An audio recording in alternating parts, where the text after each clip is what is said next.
Whoa, is that the QZ? Yep. Watch the high spots.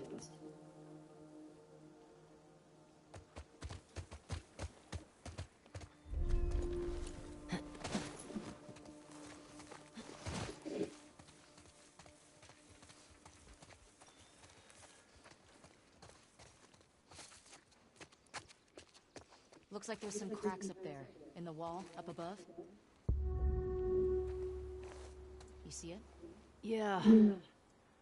Not sure how we get up there, though.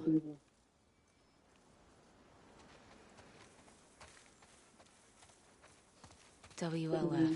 Trespassers killed on sight. That's friendly. At least we know we're in the right place. Where is everyone? They put up this sign. Means there's gotta be a way in.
Holding cells.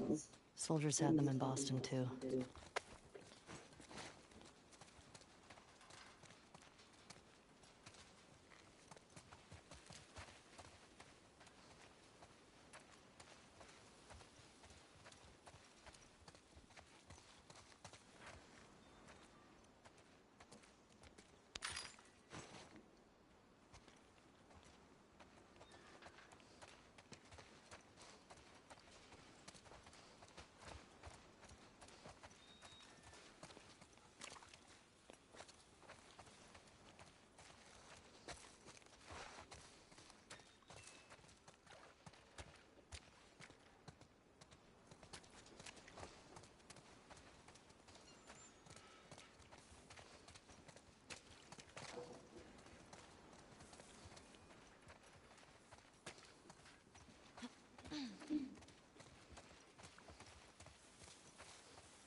See a way in? Ellie, what about the roof up there?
Anything good in there? Pretty picked over.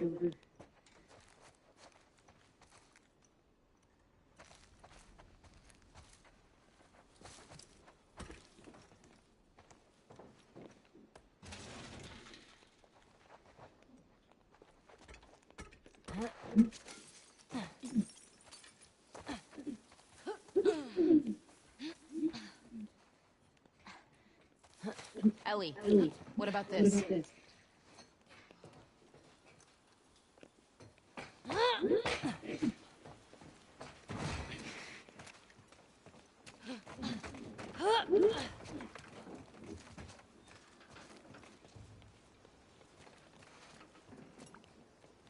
Dina, help me up here. Okay.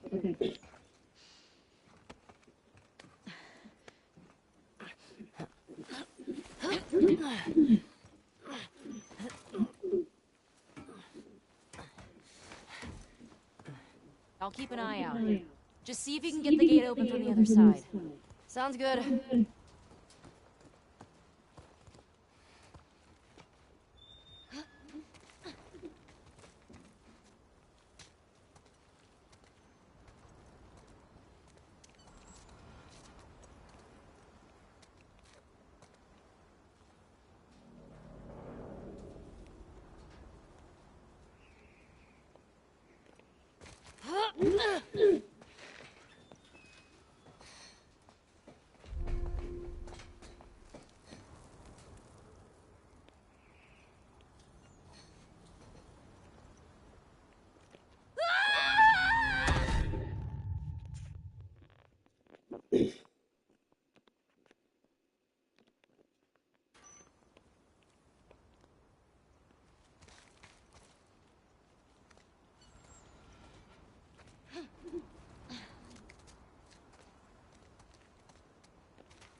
this was written.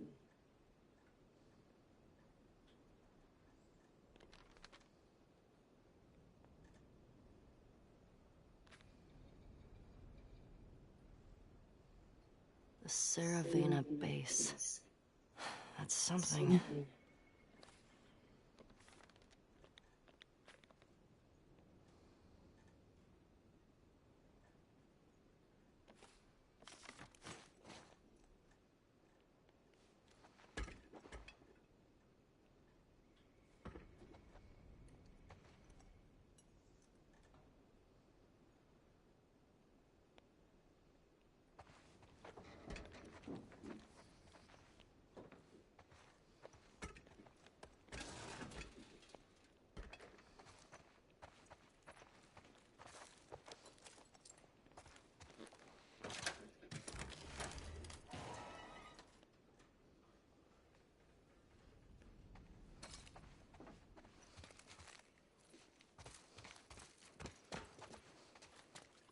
Oh, that's a generator.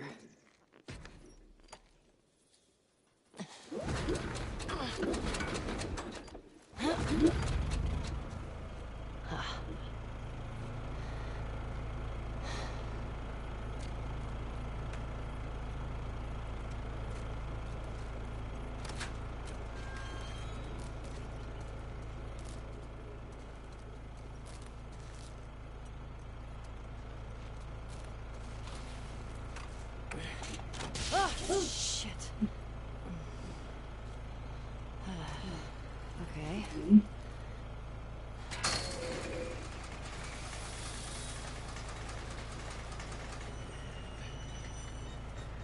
Ellie?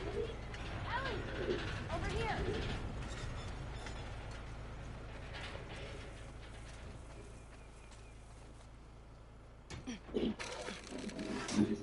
Hey. Everything okay? What was that sound? I got that gate open. Gotta figure out this one now. Well, we believe in you. Thanks.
Whew. Okay.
Yes.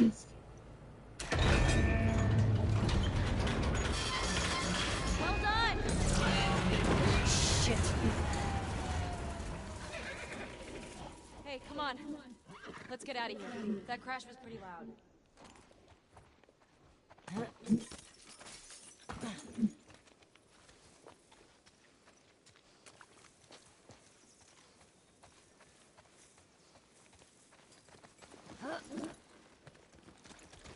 Now what? I found a note back there. Had some codes on it. Says there's a WLF safe house at some place called Saravina Base. Saravina. So we find it? Hopefully we find our first WLF. Get them to talk. Go from there. Let's do it.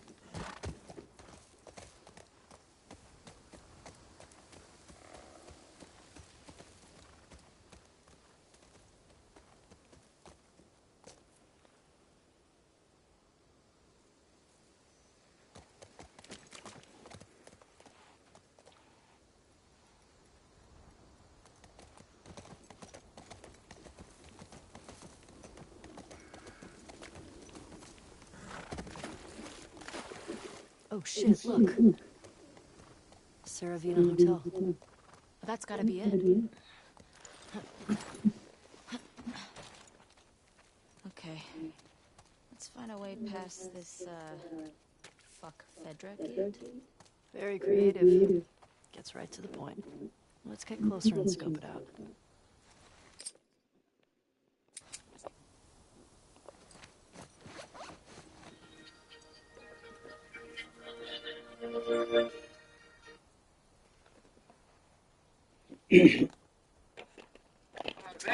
You alright? How you doing? You alright? How's it going? Yeah, I'm alright. Yeah, not too bad. Yeah, we're just in this storm on the way back. AB. Look at this. It's terrible, man. Totally in traffic. It's Amy. Hey. It's Amy, isn't it? Yeah, storm anyway. Yeah. Yeah, yeah. Cheers for your text. Yeah, that's alright.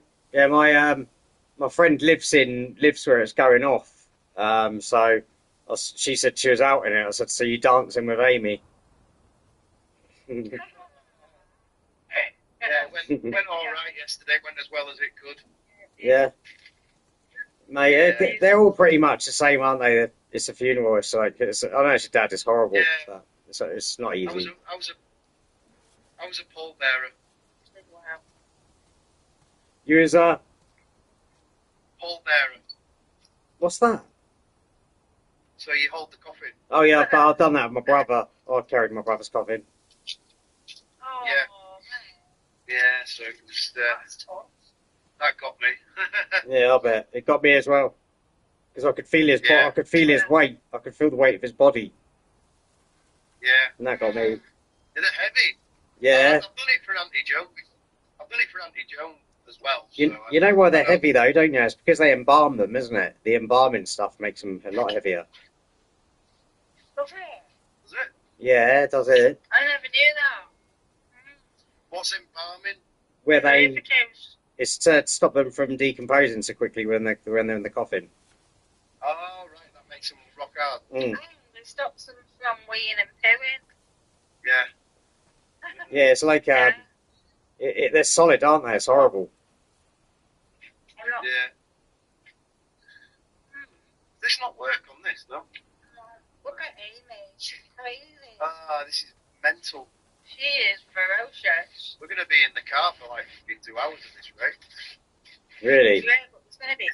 Traffic is I've never horrendous. seen her like it. It's not letting me. Look at that. Blimey. Visibility zero, bound. We're in a new Mercedes. Oh yeah. Yeah, it's mint. Yeah, look at No, it's lovely. Yeah, it is. As well. The interior is lovely. Yeah. It's really fast. Can I see the dashboard? Show me the whole dashboard.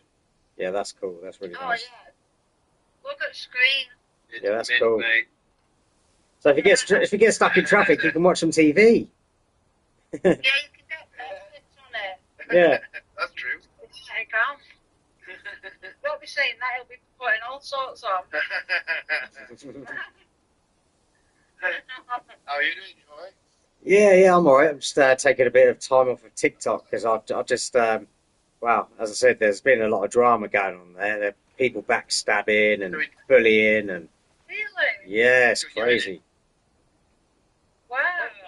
Don't need that shit, do you? Yeah, so I'm taking a break. I said I'm going to take a break for a couple of days. Like you're all doing my head in because they're trying to divide people and it's not nice. I said to them, we're meant to be here to unite people, not divide them.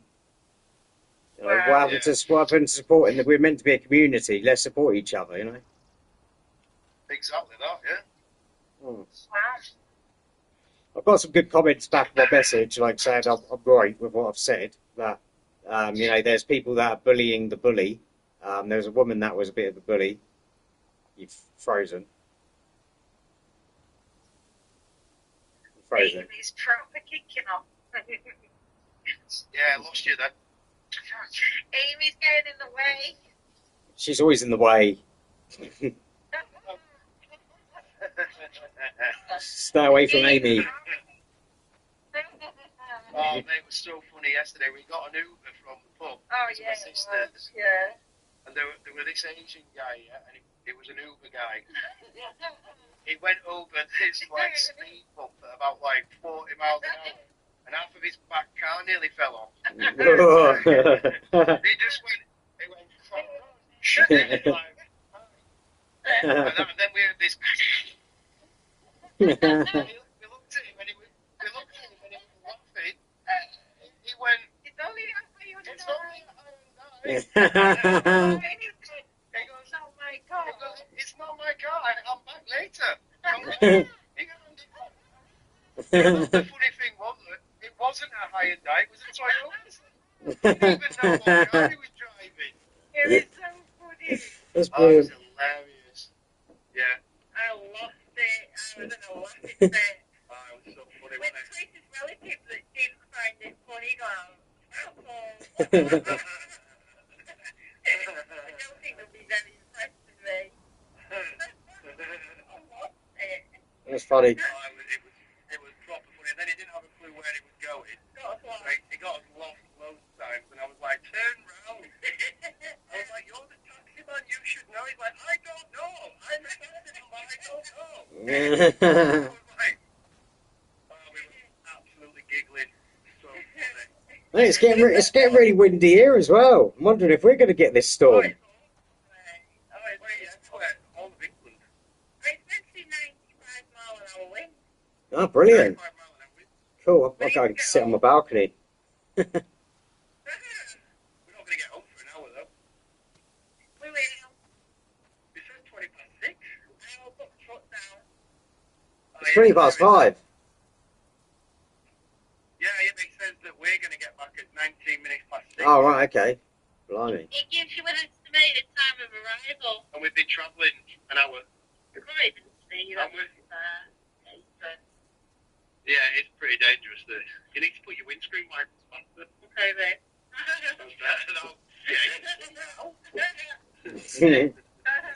She's like, I can't see anything. Windscreen wipers are going.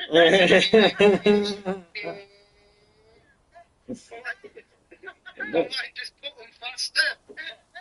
Alright, Glassie. No wonder you got zero visibility. It's fine now. He's like living the dream with his heated seat on and everything. Got the heated seat on. Got a bottle of beer in my little holder thing. Oh, I couldn't do that. Like sit with the heated seat on. I'd be sweating. Oh, I love it. No, because it's just nice. I like the cold though, don't I? So But it's got a cold It's cold. setting. It's got a cold setting. You can have a cold house if you want. no, well, that's cool.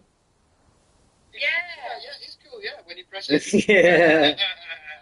It's great if it's a hot day. Yeah. Oh, I yeah. just took my mum out.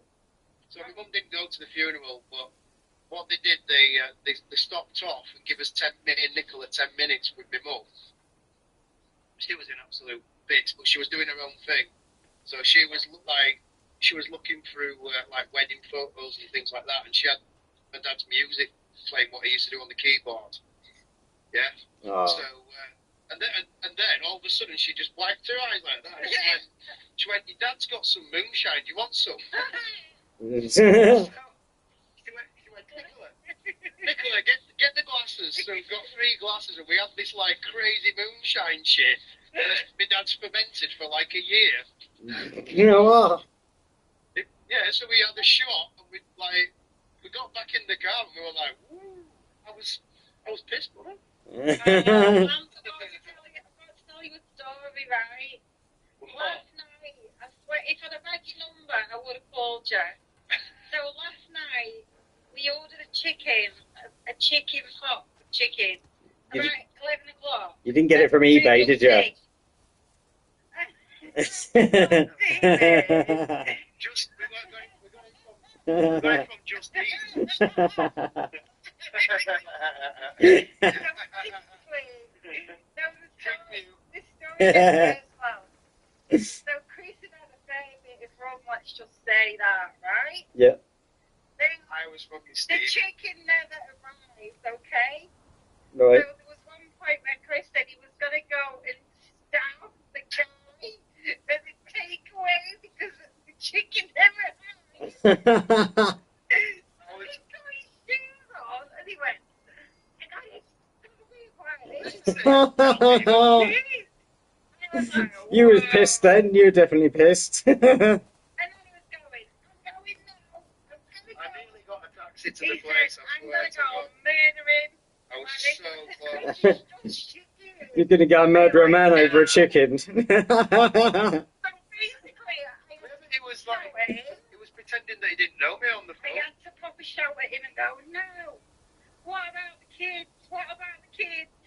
Like this. And he went, what do you mean? I went, Ava, you are not going to the takeaway like this. I had to put my nurse's voice I on. wanted to knock him out. I was like, you are not going stabbing the chicken, man. He's going, I'm going now, I'm going. I was like, oh my God. So then I stayed downstairs and cooled off and had a couple more. And then he met a friend I made a friend and got a couple for free. and got rum for free. So I'm like texting him like, oh, are you coming to Came bed back up tonight? at about like 4 o'clock steaming. Lying in bed, reading about the Manchester killings. Yeah. While he's living the dream downstairs, having rum and coke with his new friend. And I thought, if I had Glance's number, I'd phone him and say, stop him from going to the chicken man. You've got to stop him. Going to chicken. Freddy. Freddy chicken. He was like, you should have seen him put his socks on and his pants, and he's going, I'm gonna fucking stop him. And I was like, Stop it's it. just chicken. And then I said I was going to pray him. No, you didn't. And I was like, oh my God, I like. just had enough. Do you know what I mean? Yeah, Chris, you were drunk. Come on, this is fine. It's just one of them things. Yeah, I said sorry. I did You had one of your We didn't argue. No.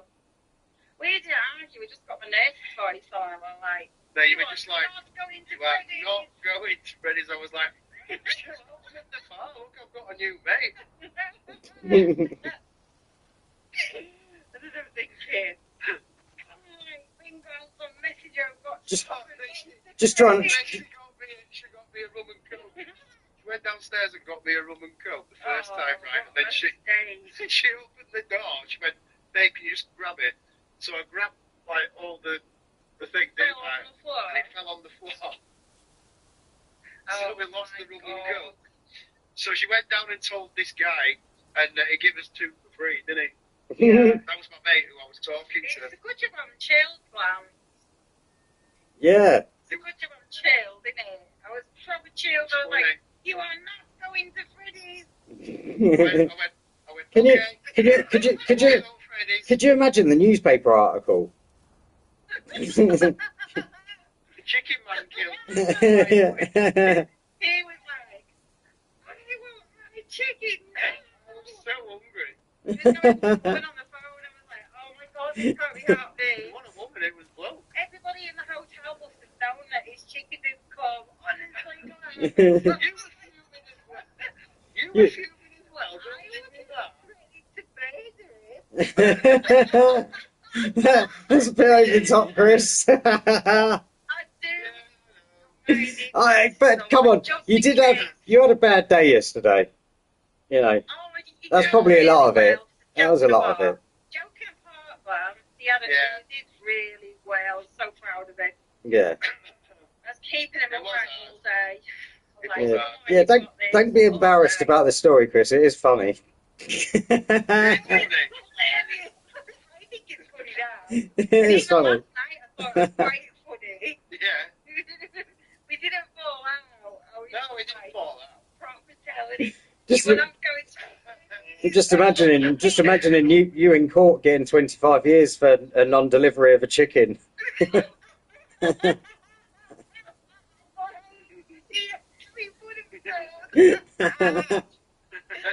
was thinking, oh my god, Freddie needs to do one. He needs to hide. Watch out. He's so funny. Oh, Chris, can I give you a call? Can I give you a call back? Because I've got one of the dads calling me from TikTok. Yeah, I'll call you back. yeah. All right, speak soon. Hi. Hello, Darren. Hi, Chris. You okay? Yeah, good. You? How's your tooth? Oh, it's better than it was. You know, I've had some painkillers, so I've got some nice strong codeine and paracetamol. So I've just had a couple of them. I've probably had about 6 throughout the course of the last night and today. Be very careful. Oh yeah, yeah. Every 4 hours. Makes me feel really ill, codeine. Does it? Oh yeah, I used to tolerate it so well, but now I just can't. Oh, it made me feel high as a kite earlier. They do, don't they? Yeah, I was like, bloody hell. My heart rate picked up, and then I was thinking, it was when I first took 2, and I thought, should I have taken 2? Because my heart rate was I was pumping away, but I was like, I just wanted to get on and do things. It give me a load of energy. Yeah, just be careful on that, mate. Oh, I will. Fucking hell. They are needed, because I got a pair of pliers out yesterday, and I was thinking, oh, I'm going to pull it out. And then I thought, I can't, because if I crush it, if I break it, then I'm going to be even worse off. So, Don't do it, mate. I mean, when I was in the jungle, right, we were attached to the Royal Marines. And one of the young Marines came down with a raging fucking toothache. And he went to the medic one day and he said, Chris, his name was Chris, and he said, I'm fucking going mad with my tooth. And he said, what's up with it? He said, I don't fucking know. And he said, did you go to the dentist before we deployed out here? And he said, well, I did. Well, we had an army medic attached to us. And he said, let me have a look. So he got this like little mirror out and he said, I'm a medic, not a fucking dentist. And he said, he said, oh, we got a great big crack down there.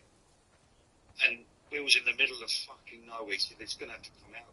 And he went, how are we going to get it out? So he gave him 2 pellets of morphine into his thigh. And he said, right, lay down. So he laid him down.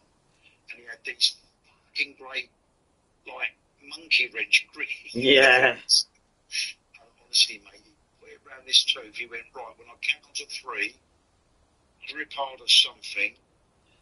And he said, I'm going to take this tooth out. He went, ready? He went, he went, right.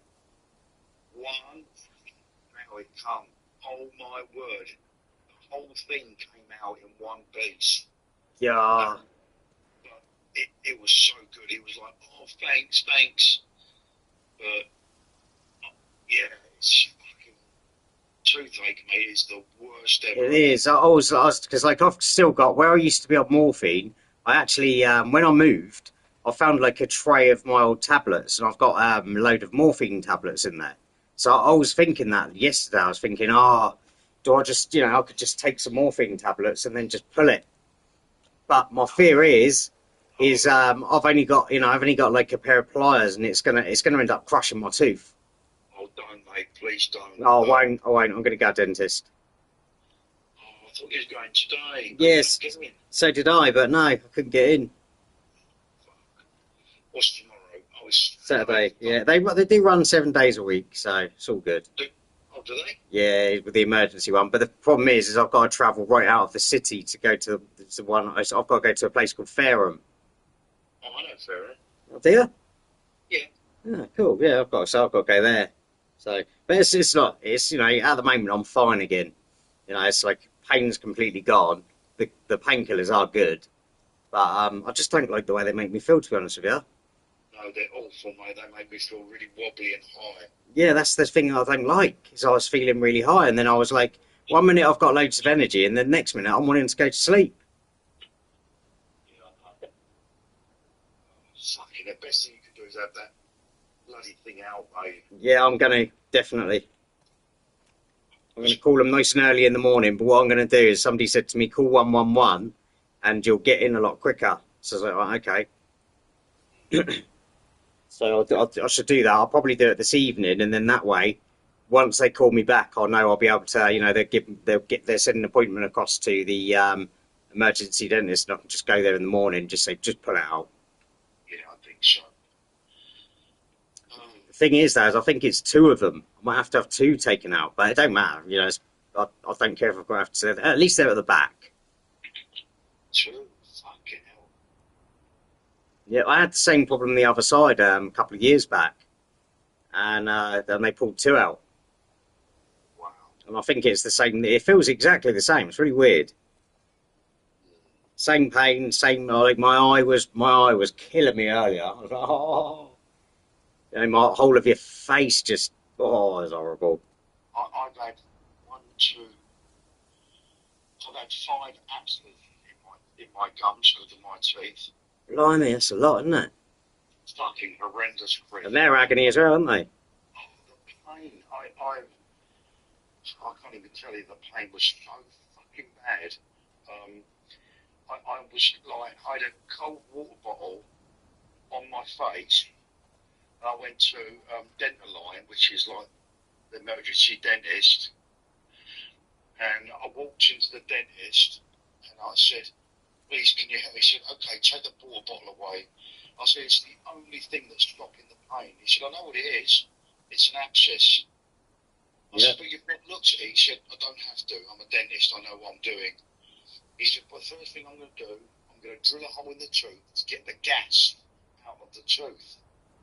Yeah. And I thought, gas? What's he fucking on about? Gas. And then he explained, when an abscess forms, it forms like gases in the tooth. That's right, yeah. And mate, he numbed me up, of course, because of the acidity of the abscess. I wasn't going fucking numb. And he said, right, he was poking with that sharp thing. He said, can you feel that? I said, I can feel it. He went, look, I've got to put a hole in this tooth. Can you bear with it for literally 10 seconds? I went, I was in so much pain. I went, yeah, just please do it, please. Yeah. No, he drilled this fucking hole in my tooth. I nearly passed out with the... I bet you did as well, yeah. I'm surprised. I weren't numb. And anyway, so he put this hole in my tooth. He said, any better? Instantly, I had no pain. Yep. It's amazing, isn't it, really? Oh, mate. I could have kissed him. And Yeah, it's like that. He said, do you want it out? I said, how long have I got? What do you mean? And he said to me, what do you mean, how long have you got? I said, well, if I was to leave it with a hole in my tooth, would that be it forever? He went, no. He said, I would say you've got about a month before it kicks in again. And he said, but believe me, the pain will be even worse. Yep. So I was like, I said, all right, take it out. But do you know what? He put another 5 anaesthetic in and around the tooth. This was a wisdom tooth. And I was a little bit numb, but not fully. Fuck me, Chris, I felt everything. Yeah, I felt him when he pulled my tooth. I was like, when he was pulling it, he was like, can you still feel that? I was like, just pull it. He was like, you're doing another injection. I was like, just pull it. Because I was already in. It didn't really matter. I thought, I'm in so much pain anyway. What fucking difference is it going to make? I know. Well, I sympathise with you, mate, because it's fucking bad. Yeah, it is. But like once it was out, as you said, as soon as it was gone, that was it. It's like, oh, but that pain. It's like, oh, just thinking about it now. It's not a pain you can forget, is it? No, it's so bad. Oh, Yeah, try and get in tomorrow, mate. oh Will. How's your day been anyway? Mate, I've been fucking buzzing all day. I'm so glad. I'm so glad. Honestly, you brought tears to my eyes out here listening to the happiness and just listening to that story about your daughter. I thought that was absolutely brilliant. I can relate to that though, so that's why. It's like, wow, that's a good feeling to have. Mate, I tell you, the thing is with our exes, mate, they don't fucking realise. And even, respectfully, the women on TikTok, Wendy, Dee, who else? They're all the fucking same. They're all the fucking same. They do not understand a man's pain missing his children. No, they don't, because they're not wired the same as us. No woman is wired the same as a man, that's for sure. And you can tell that by I would say even past relationships for me, right? If I've had to end a relationship, I've found it really difficult. But when it's the other way around, it always seems to be so easy. Yeah. And it's like, I can't, because for me, I've always wanted to try and resolve, if there's a problem, let's resolve it. Before I leave, and then even you, I kept trying and trying and trying, but not for her, but I thought it was for her as well, but it wasn't. It was all for the kids. It was only when I really when I came away from it the last time, and I promised myself there was no going back, that I realised that all those times that I went back, it was I only went back for my kids. So I was talking to my mum about it, and she was like, you better not go back this time. And I said to her, Mum, do you know what? I'm not going to go back this time. I said, every time I've gone back in the past, it wasn't for her. It was because I needed to be there for the kids, just like you as well. The stability that you can provide for your children is important. Exactly that, Chris. Exactly that. Yep. And that's on your mind constantly. Like, how can I leave? Especially when you know how fucking unhinged they are. I know. How can you even want to leave your kids with somebody like that? Even though, you have to, and I had to. I mean, you didn't have a choice, unfortunately. Yeah. But that's just shit, that is. I mean, having the police come to your house and turf you out of your own house. Bunch of fucking cunts. Yeah, I know. But anyway, so I was on the phone to Selena, on my laptop to Selena, my therapist. Yeah. And I said, Selena, I said, it's my daughter's school. She went, Darren, take it. She went, I'll ring you back. Anyway, so I fucking closed my laptop. I went, hello. And she went, hello, is that Darren? I went, hello, how are you? She went, hi, do you remember me? And I was like, I think so. She went, I'm Brooks 1-to-1. I said, oh, how are you? I said, it's good to hear from her. Lovely lady. Yeah. But she's a proper Londoner. She don't give a shit what she says. She went, fucking hell, I haven't heard. She swears and everything. That's what you want, though, isn't it, really? It's just more down to earth. And I said, she went, right, first thing, message from Brooke. And I thought, oh, wow. And she said, that she loves you and she misses you. And I was like, oh, that's wonderful. I just can't tell you how that's made me feel. And then she said, I'm going to ring you every Friday. And I was like, really? She went, yeah. I was like, oh, that's so good. Thank you so much indeed. And then she said, right, okay, everything's all right. She said, Brooke's doing all right. She said, she's really missing you, though. And I said, I'm missing her terribly. And then she said, right then. I said, can I just request something? She went, of course. I said, can you tell Brooke from me that I miss her, I love her, and I'm thinking of her every minute of every day. She went, yeah, I'll tell her. And I'm hoping she does, Chris. I really hope she does. Will. She definitely will. Oh, mate, so good. Yeah, I bet it was. I can imagine. God damn it. I remember days like that, because obviously I didn't have any contact with the school first of all. I was ringing them up to see how the kids are getting on. They're like, we can't talk to you. And it's because obviously mum's been to the school and slated me and said that I'm domestically violent and I've done this and I've done that. So you can imagine like the amount of teachers that are female. Yeah. Tommy came through here? You know, so then she, when I was phoning the school, they were really off with me.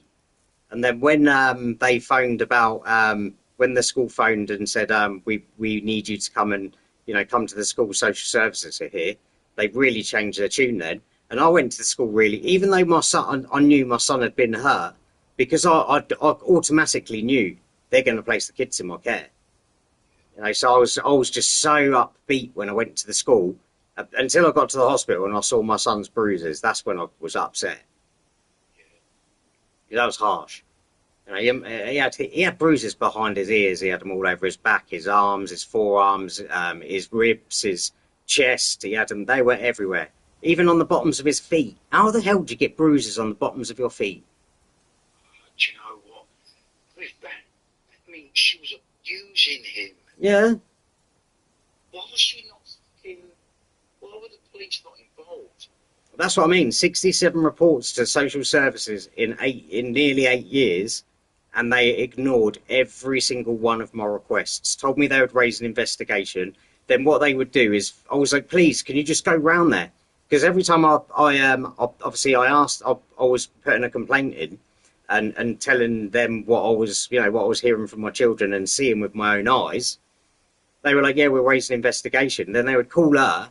And she would obviously manipulate them on the phone. She should have a degree in manipulation, because to be able to do that, it's unbelievable, isn't it? I'm sure me and you were married to this bank fucking... Yes, I do. Yeah, I know. It does feel like that. Yeah. Shockingly bad.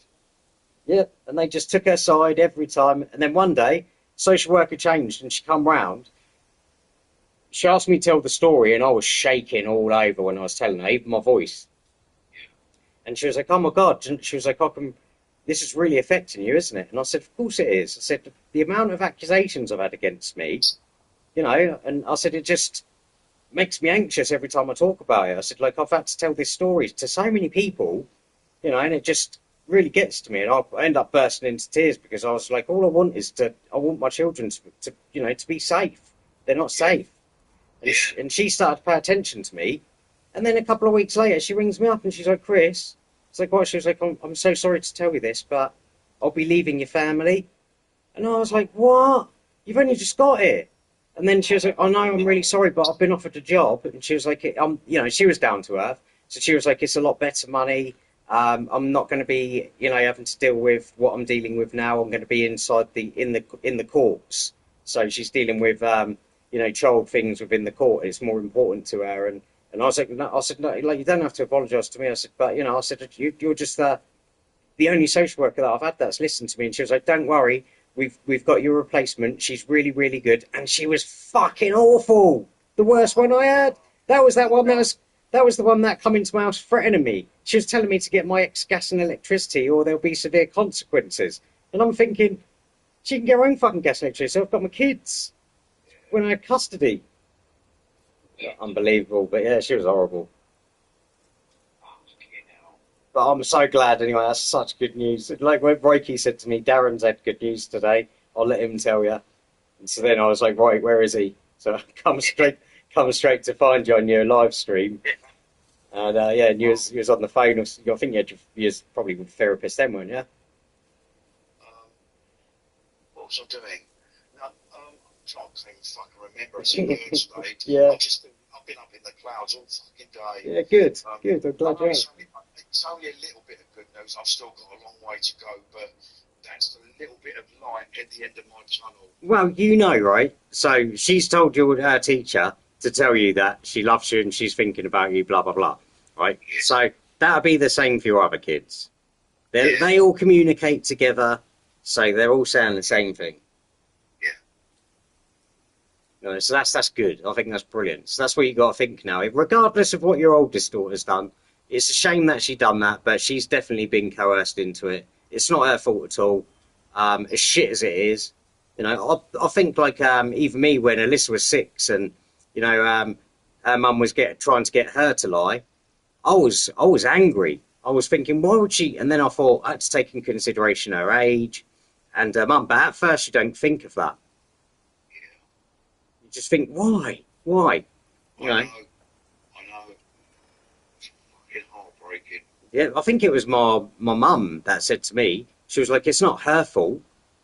She was like, she's 6 years old, Chris. And I thought, do you know what? You're right. And then, yeah, then she just said to me, like, it's obvious that she's put ideas into her head. I thought, it definitely is. And it was my mum was saying it, and she was putting ideas in my head when I was a kid. I know, it's fucking learned behaviour.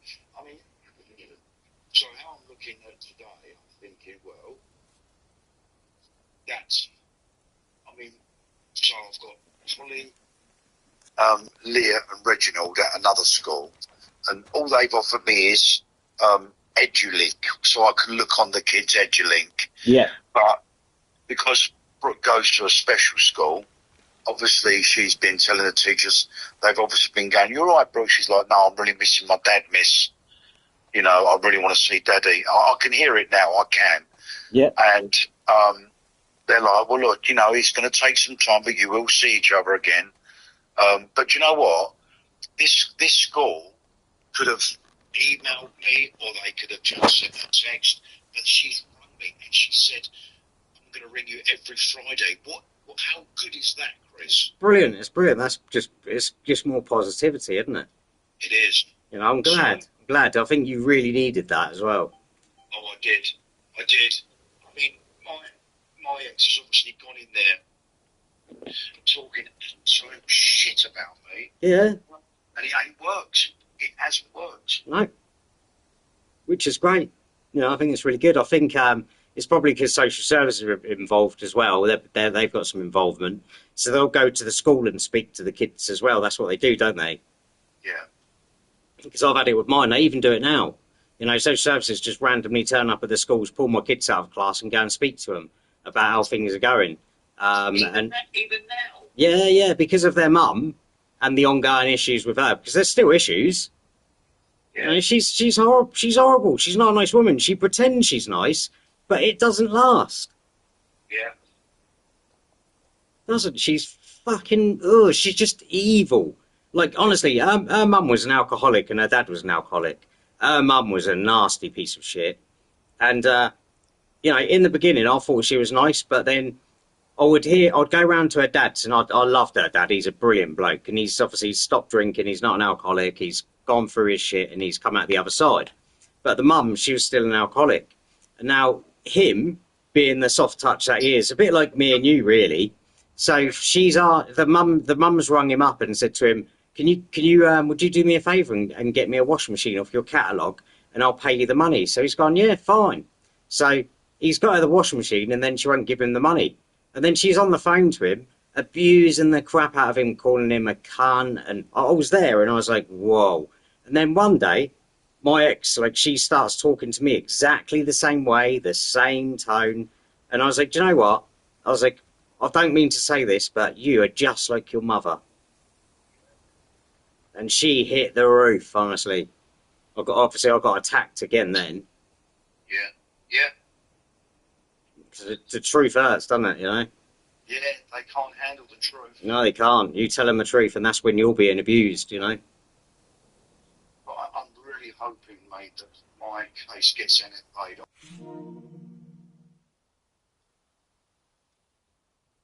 I mean, I'm a little bit scared I'm going to be charged with something, but I'm hoping I'm not. I don't think you will. Really don't.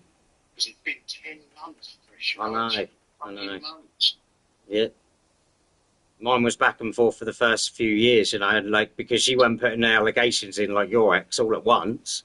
It was over the course of the first 3 years.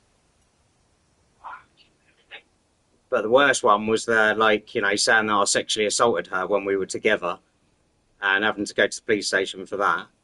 And then I was like, what? I cried my eyes out, I did. Because Yeah, I haven't got that capability. No, and they know that. Yeah. Directors know that. That's why they do it. How fucking evil are these fucking women? Yeah, that's the thing. It's the, you know, as I said, you think you know them, And then when you leave, you realise you never knew them at all. That was just all an act. Absolutely. Fucking hell. You know, even now I pray, I say, Lord, please, in your mercy, please just let me be reunited with my children again. And then you can do what you like with me. But just let me see them for 1 hour, where I can talk to them, cuddle them, tell them I love them. And I think, you know, today, I think for me, just by telling that teacher to tell Brooke that Daddy loves her and thinking about her every minute of the day, that will give my daughter some assurance now. She can go to bed happy. Yep. I know she'll tell her brother and sister, guess what? I've heard the teachers come up and said, Daddy, she's been in touch with Daddy, and he said he loves us, and, you know, it's all going to be all right. I know my son's dead. Told you, I knew Daddy would. Yeah, they will. They'll have their little conversation. I can guarantee you now, though, they won't have it around their mum. No. They won't. I know they won't, because like me and my brothers, it's really strange, but when me and my brothers were little, and my mum used to tell us all this horrible shit about our dad, we used to sit upstairs and say, we know Dad was horrible sometimes, and, you know, and he did beat us. He did give us a good few beatings, and I was 4 when he left, so I remembered some of the beatings that we got. And I can still, to this day, when I think about it, smell the alcohol in his breath. Really? Yeah, because he was an alkie, my dad. Right, but there was other days where we had such amazing days. And so regardless of what our mum was saying to us, we still always had this love for our dad. It didn't matter that he was horrible to us because, as I said to you earlier, kids have got that purity where they don't think about the bad. They only really want to remember the good. So you focus on that, because what's the point of thinking that? As a child, you don't want to, you block out bad stuff, don't you? So that's how I see it. And like you haven't been like my dad, but you know, there was one day where I was helping my mum polish her brass ornaments, and I was like, "Where'd you get this one from, Mum? Where'd you get this one from?" And she said, "Oh, your dad got me that." And then I said, "Oh, it was really weird." I went, "I wish we could see him." And she went, "Yeah, I know, he's not going to bother." And then knock, knock, knock on the door, and it's my fucking dad. Yeah. I must have been, I don't know, maybe. So I did see him before I was 18, but I was probably it was after I was diabetic, so I'd been 8 or 9. Wow. And then he was like, can I see the boys? And my mum was like, yeah. So then he took us out for a drive, and then he brought us back home, and he said, I'll see you soon, boys. I'm going to make an effort, and I'll come and see you. And then I didn't see him again for fucking 9 years. Oh, no. Yeah. You know, I know he's got his other family, he's married, he's got his other kids. But he said to me when I was 18, he said, the only reason I didn't, he said, because I found it so hard. He said, it broke my heart just to see you. And to not be able to, he fought for us. He told me that he fought for us in court. And my mum actually left us with him. And I was like, I remember some of these things, you know, but my mum was denying it all. But I do remember some of these things, that we was left in my dad's care for a while. And then all of a sudden, we're in a woman's refuge. I know my dad did hit my mum a few times because I witnessed it. But, you know, did she, like, you know, my dad should have never hit my mum. I don't condone it at all. I've never hit a woman in my life. But, you know, and that's, like, obviously because I was brought up by my mum. But sometimes I wonder, did my mum go over the top with things when they broke up? Because my mum was having an affair. You know, so, and that's something that my dad told me. And as soon as he told me, it was like, bam, this flashback of me sitting on the coal bunker in the back garden and my mum having a party with the neighbours. And we had like Jan and Jim, the next door neighbours, and Jim's brother was Mike. That's who my mum was having an affair with. And it just went bam, right in my mind, and I remembered it. So I rang my mum and I was like, Mum, I remember a few things. And she was like, no, you've got it wrong. And I was thinking, she's still denying it, you know. And I just thought, I'm not going to go on about it. It's gone. It's been and gone. So, and obviously, you know, I still see my dad, and I don't see him, but I speak to him on video call because he lives up in Yorkshire, and you know, with the way my life is at the moment, I'm not gonna be able to go up and see him. Would you like to hear? Oh yeah, I mean I've been to see him plenty of times. He used to live close to me, so he lived in Bognor Regis. So I used to just jump on the train and take my daughter. My son wasn't even born, so I used to take my daughter up to see him. I spent Christmas with him, and it was nice. It was really nice. I really enjoyed it. And then he moved to Yorkshire. I'll drive down to you, Chris, and pick you up and take you to your dad if you want to. You know that. Do you know what? That is absolutely lovely. That is, but I wouldn't expect that, to be honest with you. I can do it myself. It's just the fact that where I've got my kids and my arrangements with the kids, it's quite hard for me to do that. 'Cause if I go there, I don't want to just go there and come home the same day. And my dad's got a big house, so he has said to me like, come up and see me like during the holidays. And when the kids are next on holiday, I can go and see him, and there's bedrooms there we can stay in. So that's a pretty good thing. But yeah, it's just where I've had a lot going on, and with my health mainly, that I haven't been able to go. Yeah, I know, I understand. But thank you, though. That's really nice. That is. That's really. I appreciate that a lot. Well, if you ever change your mind, I'm always here. I'll drive to you, mate. Not a problem. Yeah. But one day, Darren, I want to come. I want to come up and see you anyway, because I'd really like a space in your like tattoo diary, so you can fix my tattoo for me. Absolutely. See, Absolutely, I will. I'm pretty sure it could be made to look a whole lot better than it does at the moment. I could do that, no problem, mate. Yeah, thanks. Obviously, I'll pay you for it. I don't want a freebie. I'd like come up and pay you for it. Mate, I wouldn't expect payment. Bloody hell. No way would I. No. Why? It's a job. That's your career. Because you're my friend, Chris. I don't charge friends. I just don't. I couldn't say, right, that's like 200 quid, please. I just couldn't do it. I wouldn't expect you to be honest. Well, Even if you're my friend, we are friends, but even so, I still think like that's part of your, it's money for you. You've probably still got anyway, it's not going to be anytime soon, but yeah, you've got a whole lot to do with your solicitors, and it's fucking expensive. I know it is. I know it is. Yes, you got to accept that, even if I did come up and I'll pay you for it, that will help you with to put towards your court costs or whatever. I wouldn't expect you to. But you know what? Hopefully, it will be over soon. Well, I'm really hoping, Chris, I don't get charged by the police for these allegations. I tell you, I just that'll just. To be honest with you, I don't think there's a chance in fucking hell. I really don't, because of all the allegations that she's made up in the past, and you've, been cleared of 56 charges, 50 fucking six. Then how can she put in another 40? What did she do?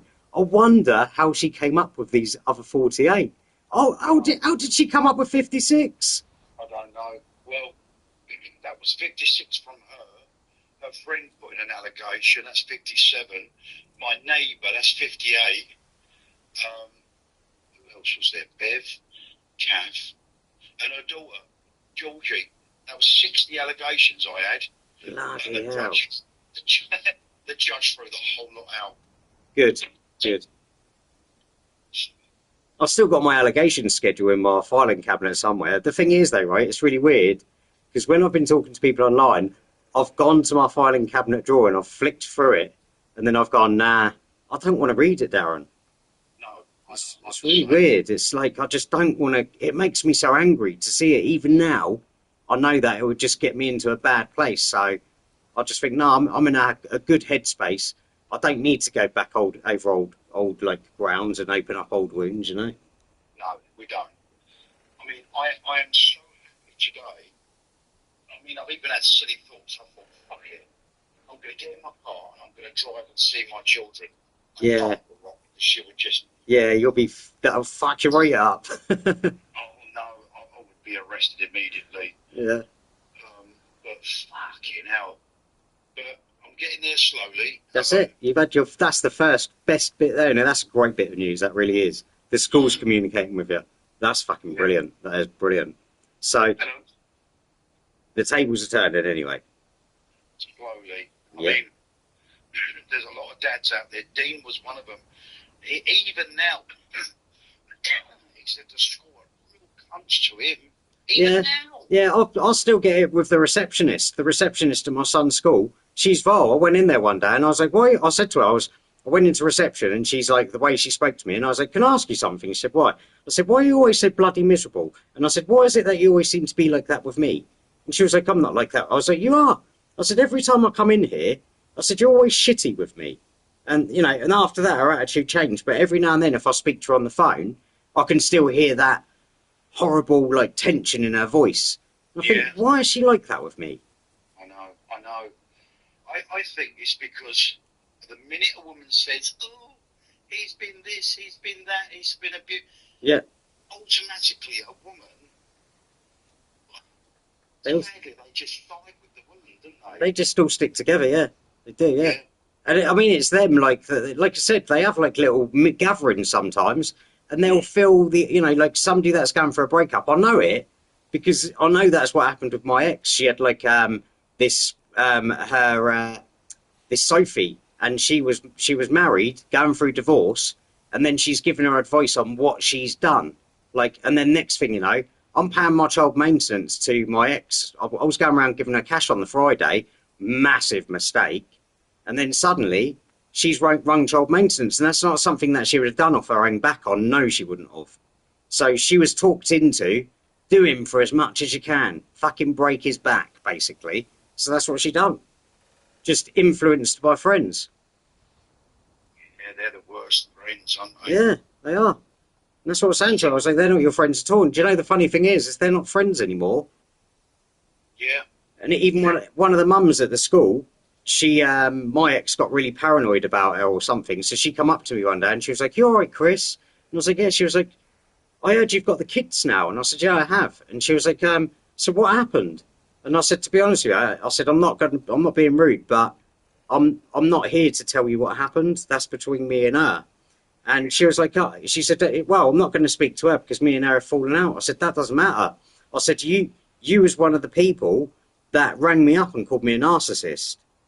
And I said, I went into therapy because of you. You know, it's just to find out that I'm not a narcissist. I did as well. She rang me abusing the shit out of me. And then next minute she's being nice to me. I thought, fuck off. You know, I do forgive, but I don't forget.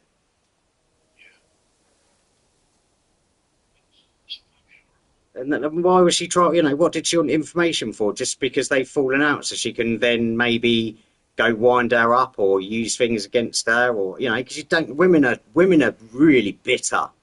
Oh, they're terrible. Even when they fall out with each other, they're so, like, vengeful, aren't they? They're full of vengeance. They just want, like, they want to do bad things. It's crazy. I was just watching a case the other night of a woman that was talking to an old school friend who she didn't realise was a police officer. She's talking about another woman that's married her ex-husband, and she's got to keep doing the changeovers with, you know, doing handover with her kids to the stepmom, and she doesn't like her, and they've had a couple of arguments, and she wants her dead. So she plans with her friend to. She was like, I know a guy. So they set up a car meet where this mum comes and gets into the car, and she's talking about how she wants this woman killed, and they're saying, yeah, but she lives with her mum, and she's like, yeah, that's fine, just kill her as well because it will look better. So what the fuck? Yeah, and then she was like walking back to her car, and that's it. She got arrested, went to the police station, gone to prison. Like, for Really? fucking hell, yeah. And that's like, I was like, that's what they're like. They're just so evil. To go so far like that. See, so many like it though. It's just unbelievable how many women are like that. Oh, yeah. I don't trust any woman now, Chris. Not what? That's why I find it so hard to have a relationship. No. So last night I was in bed and I had the most vivid dream I've ever had. And in my dream, Holly, my daughter, my 17-year-old, we was walking down this country lane. And I put my arm around her, I said, I love you and I forgive you. And she snuggled into me, and then I can't remember the dream properly, but I remember saying to Holly, I love you and I forgive you. And I pulled her into me, and then I sort of woke up. But Chris, that dream was so fucking real. Yeah, that might mean that she might have dreamt of you as well. You think? Yeah. I think that's a massive possibility. Like, especially for it to be so vivid as well. Do you remember Lou saying sometimes when you have a dream, it's because they're either thinking about you, they're deeply thinking about you, or they're dreaming about you as well. Okay. You know, like me, I met my dead brother in a dream, and he told me I was having a baby boy and when he would be born. And I come back and I phoned my mum and I told my mum, I said I had a dream about Colin, and he told me I'm having a baby boy and he's going to be born on Kirsty's birthday. And my mum was like, what? She was like, it's just a dream, Chris.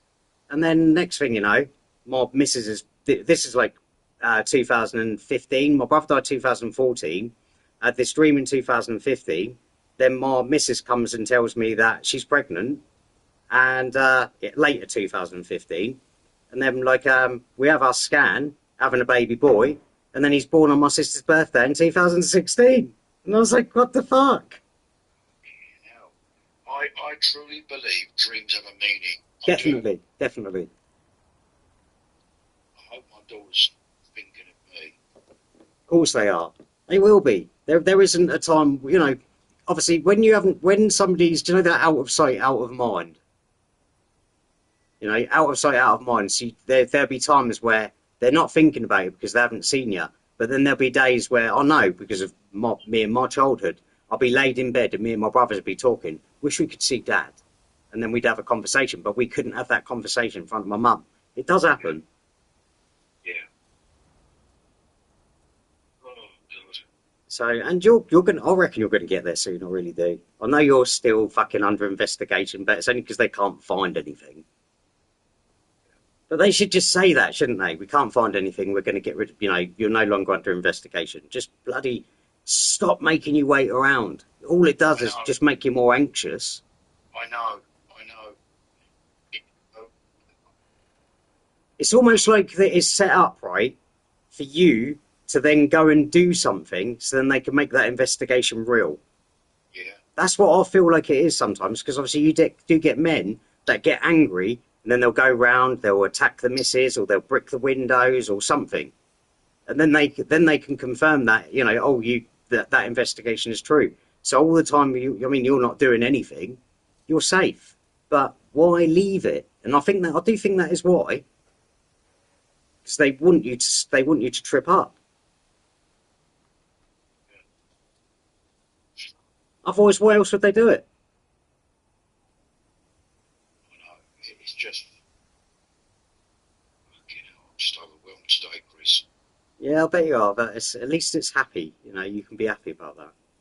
I came back on my Zoom call to Selena, and she said, "You okay?" And I just burst into tears. I bet you did as well. To be honest with you, like as I said earlier on, when you told me about it, I teared up because I could just hear that excitement, that joy in your voice. It was nice. It was really nice. I cry quite a lot, I do, Chris. Nothing wrong with that. I did as well. It's really strange, right? But because I felt when I was away from my children actually gave me more emotions. Yeah. I was quite hard to stuff before that. And then when I left, I spent so much time crying. Bloody hell, Darren! I could one day, I put YouTube on and it had the golden buzzers for Britain's Got Talent, and I watched the golden buzzers, and even that made me cry. And then I was like, "What's going on with me? I'm fucking crying over everything." I know. And that wasn't me before, you know. It's just strange, but yeah. think it's because obviously you've got a lot of emotion because you're just missing them so much. So it's so easy to cry. It is easy to cry. Dear, oh dear. But mate, that is fucking fantastic. I think It is. It is. every Friday. I know.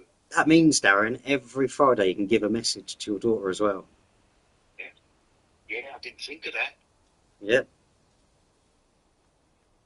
I think that's great. It really is. I'm happy about that.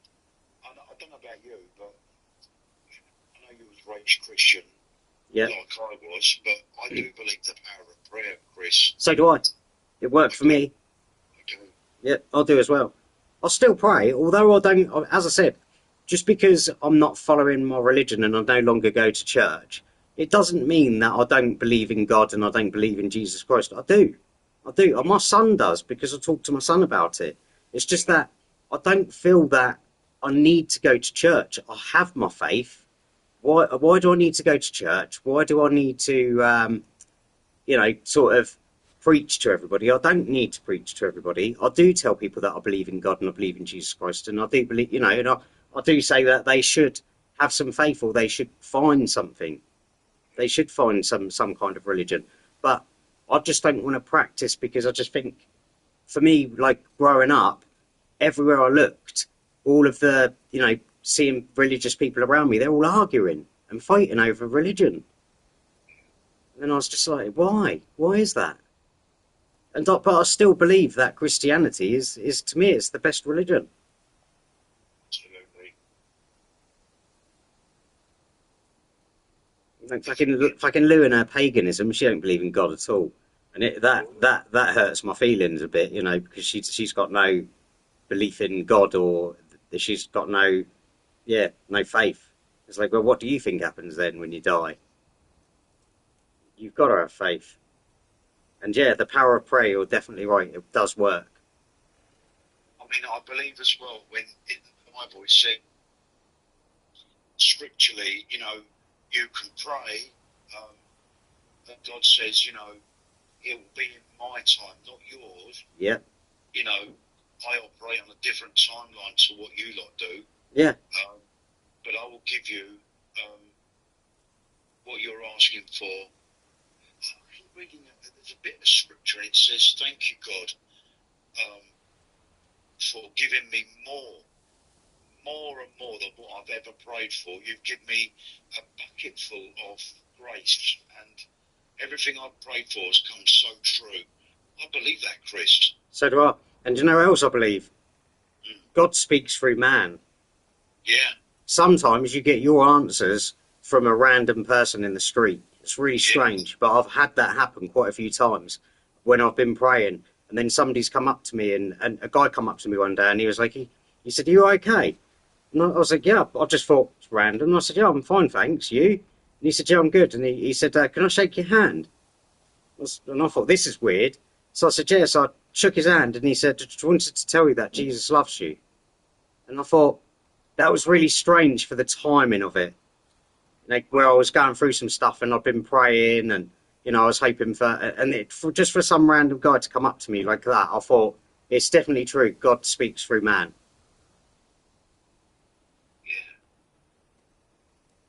And it's not the first instance of it where somebody's told me I was sitting in town at the fountain, and it was a preacher person, but he come up to me and told me everything's going to be all right, and I was really upset that day, and he was right. Not long after, everything was all right, and I just thought that's really I don't believe that it was coincidental.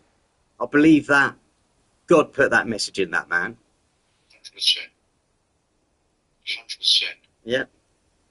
So I do believe it. As it says as well, God is in all of us. God is within. Oh, absolutely, Chris. I believe that. Yeah. So do I. We're all going to get it wrong. We're all going to sin. We're all going to fuck up every day like me. Yeah, and me. But Jesus, I believe that Jesus went to the cross to say, "It's done. I've done it for all of you." Yeah.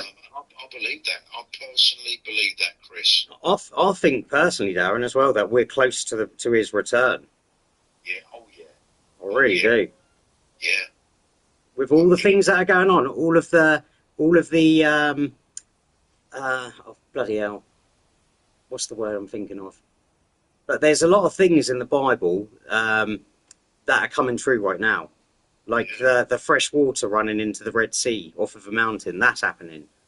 There's so many different things that are going on right now, which is in the not the Bible, the Book of Revelations.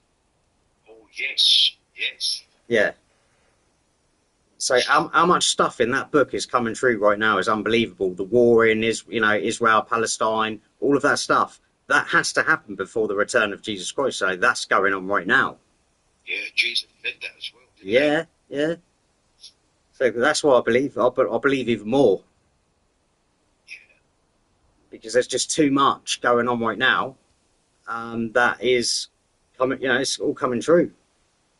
Even the Muslims in the Quran, they even say that Jesus is coming back. Yep. They even believe that Jesus is going to be the return saviour. And I had a chat with an imam. So he was a local leader of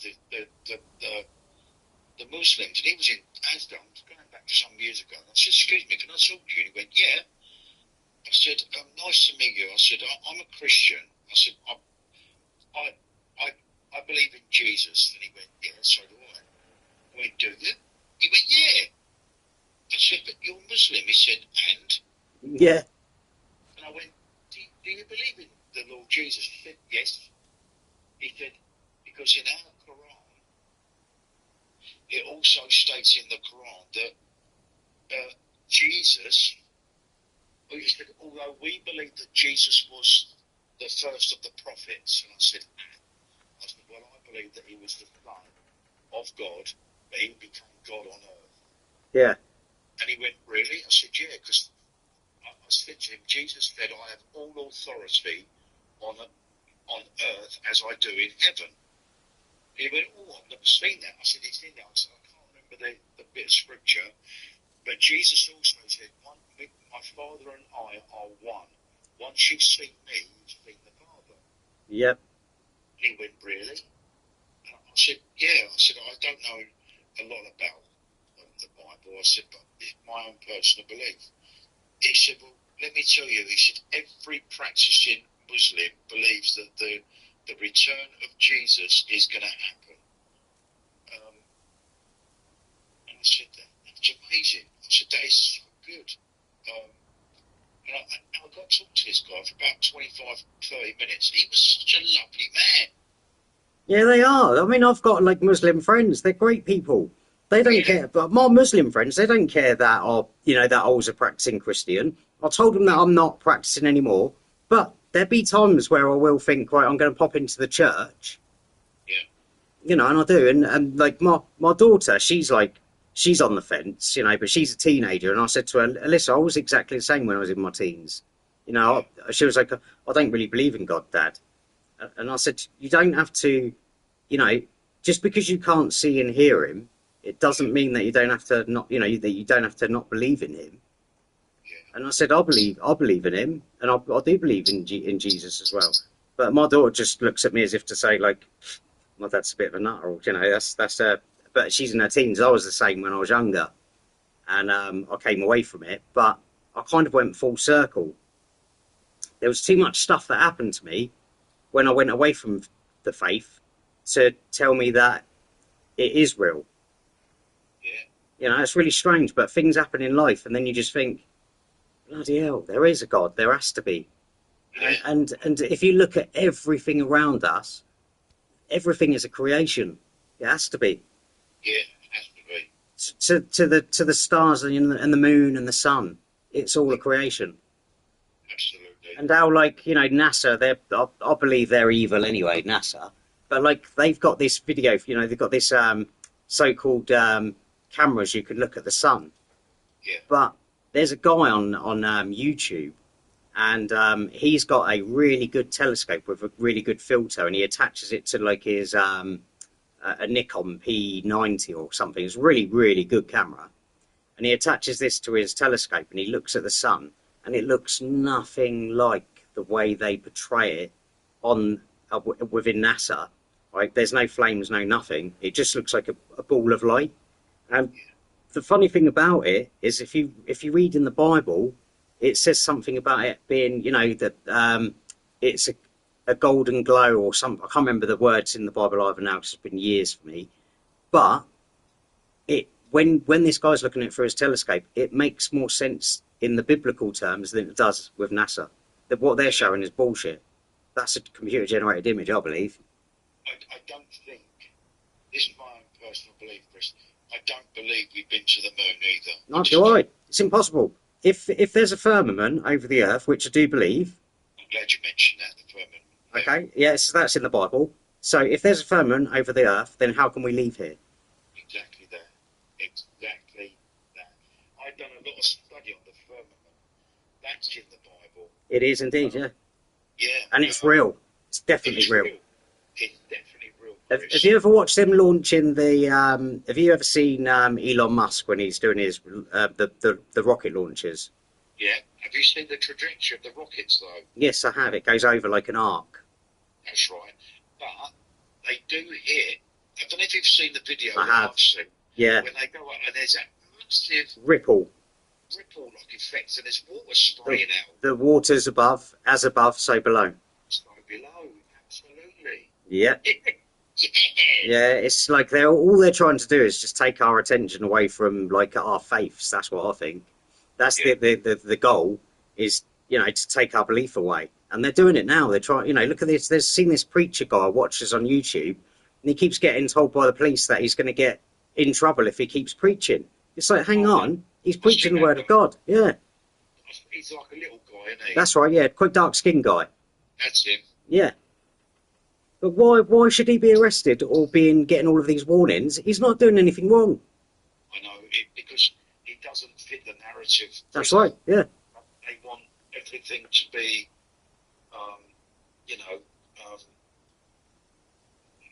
you term it, but it doesn't fit the Christian narrative. Did you know about some years ago there was a woman outside an abortion clinic in London?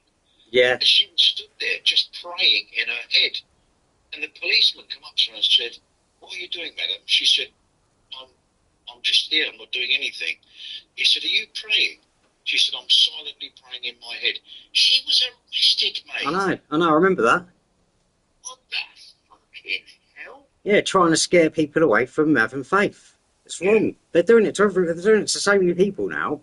But yet, what gets me is like, you know, how many, the worrying thing for me is if you look at the, around our country, you go to every major city and you have a look at the mayor. They're all Muslims, nearly all Muslim. Every single one. It's absolutely insane. So that's why we're being denied, you know, to be Christians, is because they're all taking over. Yeah. It's like an invasion, isn't it? And, you know, not even to be able to show our flags and stuff like that. Fuck off. I know. It's fucking horrendous, isn't it? Yeah. We got a flag out upstairs. What, Union Jack? Yeah. Have you been asked to take it down? No. And if they ask to take it down, what the fuck for? Exactly. Proud of my country. Exactly. We're English. Yeah. No. Makes me sick all this stuff does. So it's just what's going on. But yeah, you got people in London walking around, and that's what I don't understand as well. Is they talk about people that have burnt the Quran. That's in retaliation because they were burning our Bible and our flag in London. Yeah. Why is it they can do it and there's no like repercussions for them, but when we do it, it's wrong. And I do disagree. All right, nobody should be burning anybody's holy book. Nobody should be burning anybody's flag. But it just seems that they're allowed, and the people that actually come from this country are not allowed to do anything. But yeah, the stuff of the firmament, I definitely believe. I think it's impossible for us to go to outer space. I don't believe that. If you look at, even if you've got your own telescope and you look at Mars, you look at Venus, it just looks like you're looking at it through water, but it doesn't look solid. It glistens. Have you seen the videos that they shimmer? Yep. I've done it myself. Because like I was doing photography. I sold both of my camera bodies actually a fair few years ago when I was fighting for the kids, and then it was coming to Christmas, and I thought, how am I going to afford Christmas this year? So I had a £2,000 camera body, and I had some decent lenses as well. So I just put everything up for sale just so I could get my, make sure my kids had a good Christmas. Yeah. Which I don't regret because it's material and material comes and goes. Can't take it with us and all that shit. But anyway, so I was using my camera to look at planets. I had a really good lens to look at planets. They don't look like planets. I was looking at Venus. Venus looked like a ball of rings, where all of these rings intertwined, which were circular, and out of these little balls of light spinning around it. It's really weird. I showed my mate it, and he was like, "That's fucked up." I was like, "Yeah." I was like, "So you tell me." And then he was going to me, "Yeah, but it's atmospherics." And I was like, "Bullshit. That is not atmospherics. No way. It's not." It was a beautiful, clear night. And you look at the moon through a telescope, which I've done plenty of times, and you can see it's like you're looking at the moon through water. Yeah. Yeah. There's ripples, just like you would see in the sea. So I do believe the water's as above, so below. Absolutely. Absolutely. That's no bullshit. I don't think there's a lot of stuff in. Although our Bibles have changed with the Old Testament, the New Testament, there's definitely a lot of truth in those books. Yeah, absolutely. So I'll tell you, we could talk loads about all the different conspiracy theories, but yeah, I believe. Do you ever hear Hillary Clinton when she said that we put 17 million cracks in the ceiling above? She was on about the firmament. Exactly. And one day we will break through it, she said. And she's done it in a few of her speeches where she keeps talking about the glass ceiling. Yeah. Because she said, didn't she, one day we will get through that. Yep.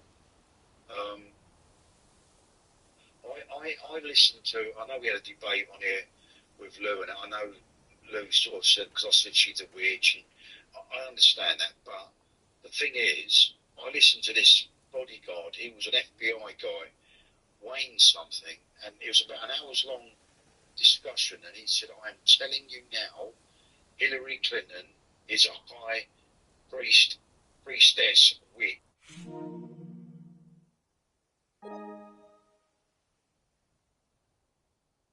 She openly does seances in the second floor of the White House, and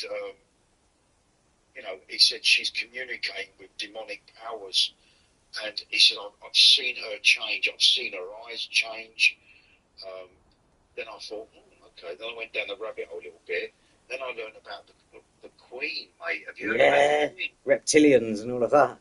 With her black eyes and her hands looking really strange, and even Hillary Clinton. I've seen Hillary Clinton having a coffin fit on stage, and she gets a glass of water and she puts it to her mouth, and her tongue comes right out and nearly touches the bottom of the glass. Yeah. It's just fucking weird. I do believe that there's definitely reptilians and things hiding among us. Oh, definitely. And I think that they've got this ability not to cloak themselves, but because they've got different brains from ours, that they can make us see them as a human. So that it's what they do to our brains. They block our brain from seeing them as what they are. Could be true. Could be. I'm fucking scared now. What is that? Reptilians among us. Have you seen these videos as well? People keep seeing giants stand on top of mountains. I've seen that as well. Yeah. Here's something really odd I heard about, I don't know, over 10 years ago. I was watching this military thing with these American... Oh, yeah. Is that in Afghanistan, you're going to say, with the ginger-haired giants? Yeah. Yeah. And when they went back to Kandahar, which was the big American base, he said all their camera footage on their head cam was all confiscated. The commanders of the patrols were saying, yeah, I'm fucking telling you, there is a fucking giant, and he's about 25 foot tall, and he's killed some of the fucking blokes. Yeah. And people fucking said, no, you're talking shit, you know, you're not very well. He said, I'm fucking telling you. But no one believed him. And all of a sudden, he just went missing. Yep, he would do, wouldn't he? Yeah. That's just like everybody. That bloke who was filming that giant on top of the mountain and putting it on his YouTube channel. What happened to him? He went missing. And then he apologised and said that well, first of all, he was on camera, which was a really strange setup. And he was talking on camera, but it was like he was being forced to say what he was saying. And then a little while later, he went missing. He was being followed around. Yeah. You know, it's really weird. He tried to go up to the mountain, and he drove up there himself, and he got turned away by some, like, you know, men in we would call the men in black. Yeah. Yeah. Absolutely crazy. There's loads of stuff. You know that. What about that guy with the you know, the sirens, the mermaids? I've seen that as well. You've seen that trawler ship? Yep. Have you seen that with that guy saying, listen, you can hear him in the Yeah. sky? And then one of them's tapping on the side of his like his cabin when he's in bed. There's like a banging as he's talking. Yeah. So that's definitely something. And then why were those people on his boat the next day? Well, you know, there was one day when he went down and he's like, look, and he's got like the CIA on his boat. Yeah. So what was that all about? Yeah. There's so many things that we don't know, and I think, like, obviously we've said about this as well. Why is it right that nearly every single country in the world can go and sign the treaty for the Antarctic, but they can't agree on peace? Exactly that. And yet not one person is allowed to go to Antarctica. That's right. They say you can, but you can't because you have to go with a guide, and you're only allowed to go certain places. Exactly that. And that's, I believe there's other lands out there.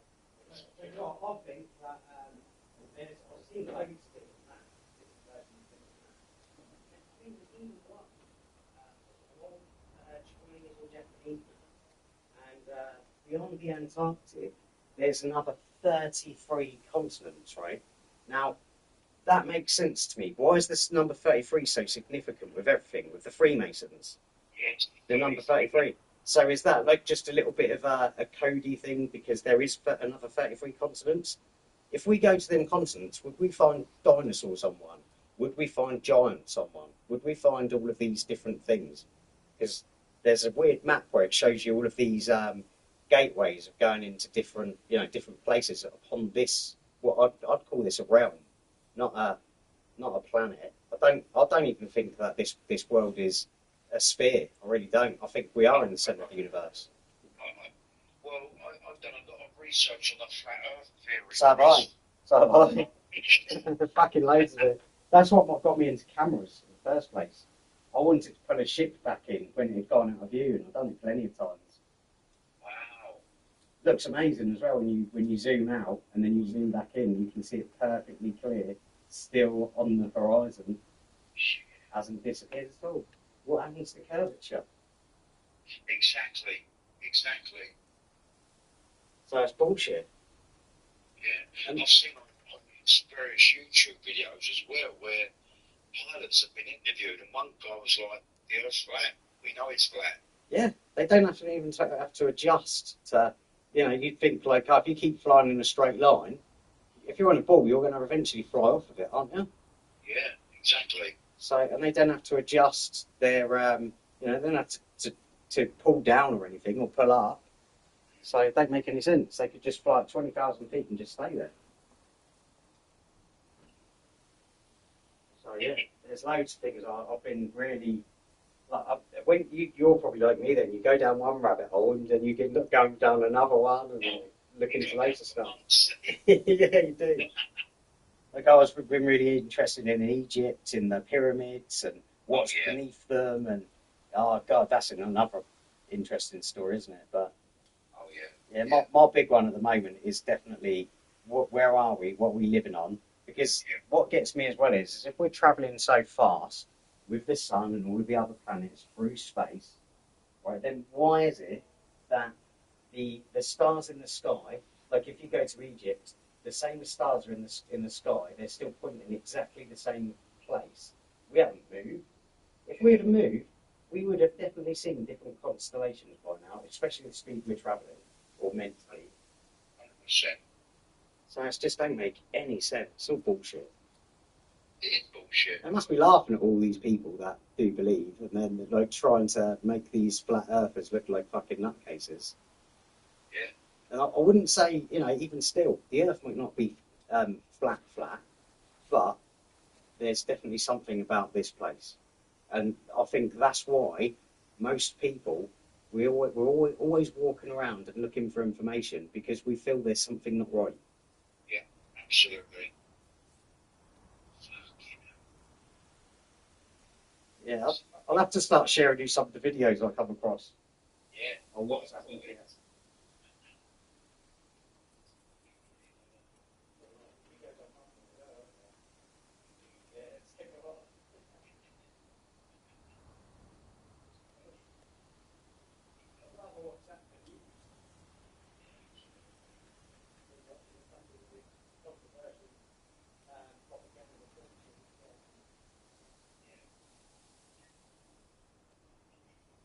All I see all the time is, and that's why I don't watch the news, it's just hate. It's all they want us to do is hate each other. Yeah, it's just all mind. What's the word? It's bullshit. It's just narrative bullshit. It's programming, isn't it? Programming. Just like when you watch soaps and things as well, it's the same stories every year. It's like a programming. Yeah. That's what I was saying to my mum. I can't watch any of that shit. I really can't. I can't watch normal TV. I haven't had the TV on since 2002. Yeah. Fucking hell, really? Yeah. Because I just find it's all negative. And like I was saying to my mum, tell me how many times you watch TV and you feel happy after watching stuff. You don't. Stay away from TV, and I'll tell you what, your life changes. It's like for me, I'm in such a good, happy mental place. I don't care about the shit that's going on. And when, like, my mum was on the phone, she says to me, "Oh, have you seen what's going on in Ukraine? Or have you seen what's going on?" I'm like, "Mum, I don't really care. It doesn't bother me." I believe even that's a load of bullshit. I really do. So do I, because all you have to do is go on to places like TikTok or speak to your friends around the world, and they'll tell you a different story about the places they're from. Even the people in Ukraine, I've got a couple of Ukrainian friends, and they're going, "Ah, it's not that bad." You're like, what? I know. I've known a married couple that went back 2 years ago. They went, "Darren, we're going home," and I was like, "But what about the war?" They were like, "What war? There is no fucking war. It's all bullshit." Yep. So that's what I mean. It's just like people are starting to wake up, but not enough people. But yeah, if you spend enough time going through social media and talking to people, I've got friends all over the world. I've got friends in China. And I was talking to my friend in China saying, "What's it like there?" And she was like, "I can't really talk on TikTok, but I'll talk to her on WhatsApp." She came on WhatsApp and she said, "Yeah, she said, it is strict." She said, "But it's nothing like you see on your, you see on your TVs." She said, "It's completely different." She said, "It's a really good place. It's a good place to live." I thought, really? I said, "But what about the social credit score?" And she said, "Yeah, I see." She said she saw some videos on it, but it's not like that at all. Where people get, for jaywalking, you lose your social credit score. She said it really isn't like that. I was like, "Oh, right, okay." Surprising. Yeah, the narrative we get fed in the West. Yes. Such bullshit, Chris. It's like you think about the North Koreans thinking that their fucking prime minister's a demigod and he don't kiss or shit. I know. You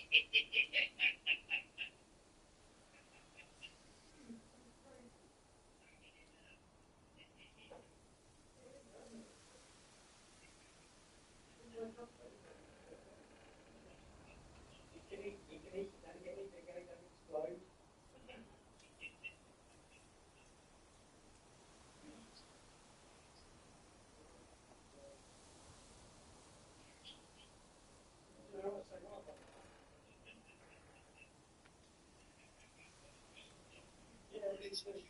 But I'll speak to you online if enjoy your shit and enjoy your time.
So, where are we?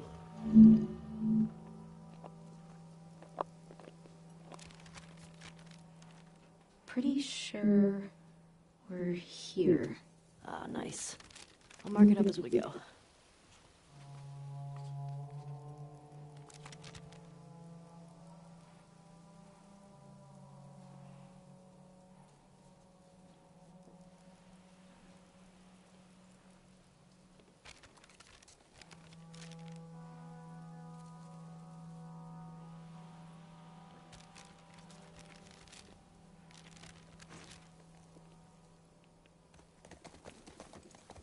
What the hell happened out here? I'm guessing the military bombed the shit out of this place. Why would they do that? Well, they would sometimes destroy parts of the city that were lost to the infected. Or to rebels. That seems like overkill. Well, it usually worked. On the infected or the rebels? Both. Shit. Believe me. You're lucky you didn't grow up in a QZ. I'm starting to get that impression.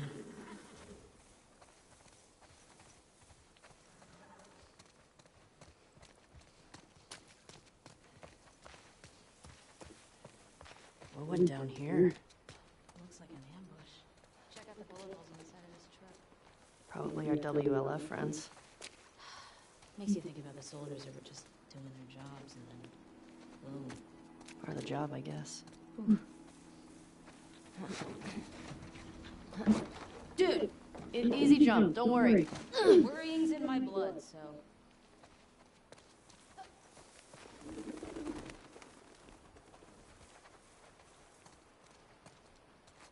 What have you got there?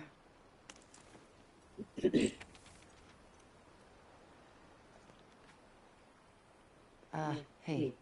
What is it? Says there are supplies at some bank. Might be worth checking out.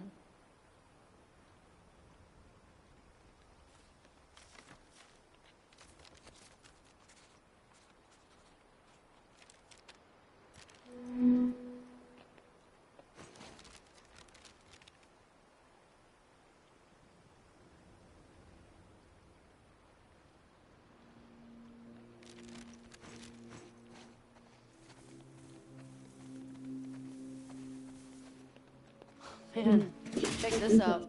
This thing's a relic. There we go.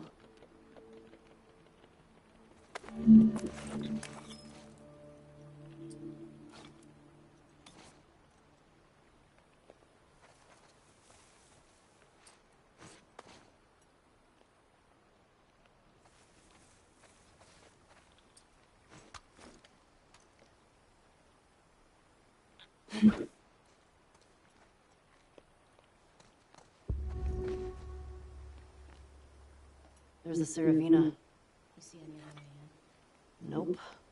Gotta get that gas.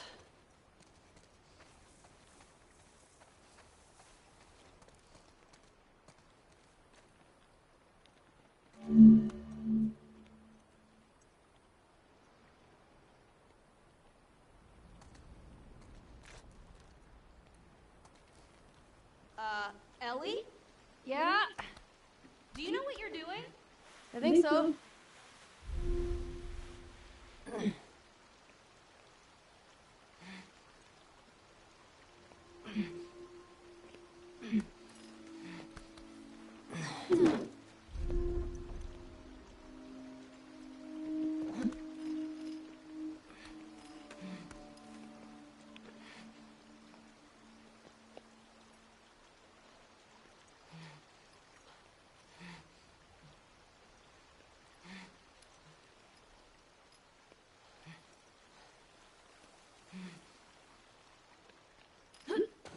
it! Nice one. On the way. Could be good.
Got a caravan up ahead.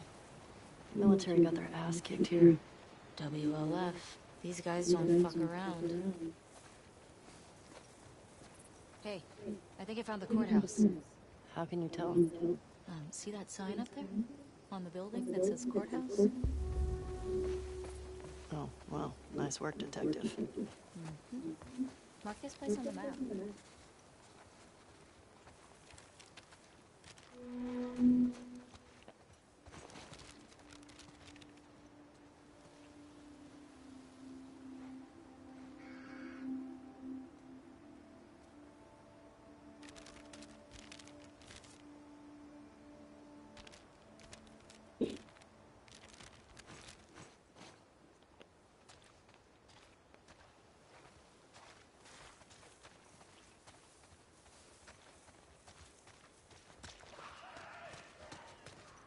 Hear that? I hear it. Infected. It's coming from the courthouse. This is gonna suck, isn't it? At least we're ready for him.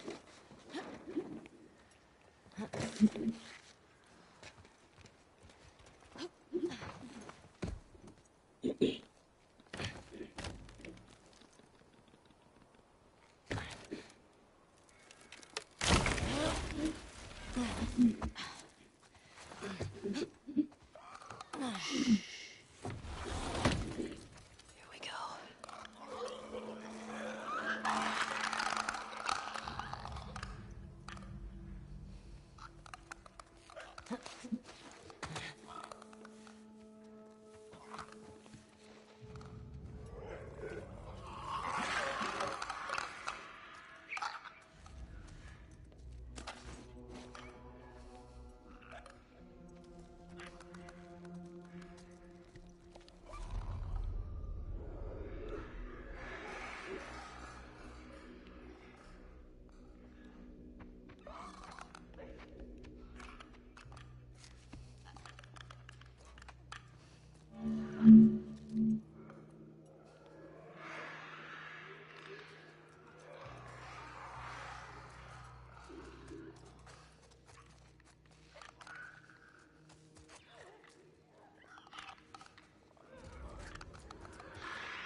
that it? I think so. Go team.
Hey, little help?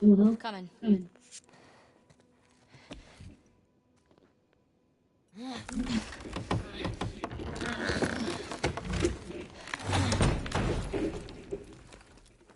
You ever been to a courthouse before?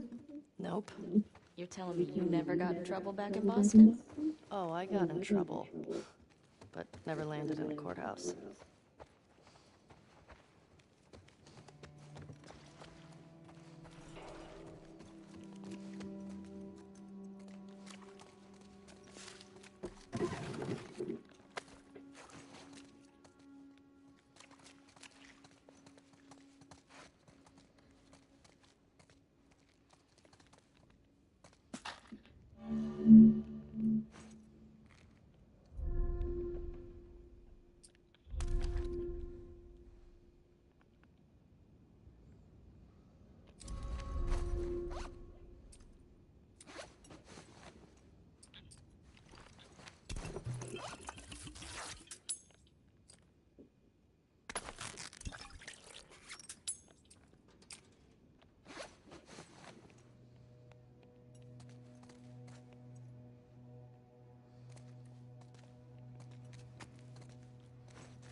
Some serious shit went down here.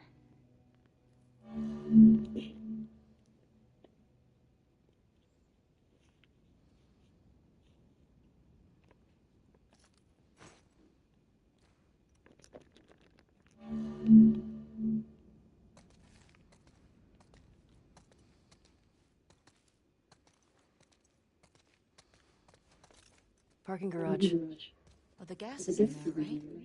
Well, that's what the note said. Well, let's get down there.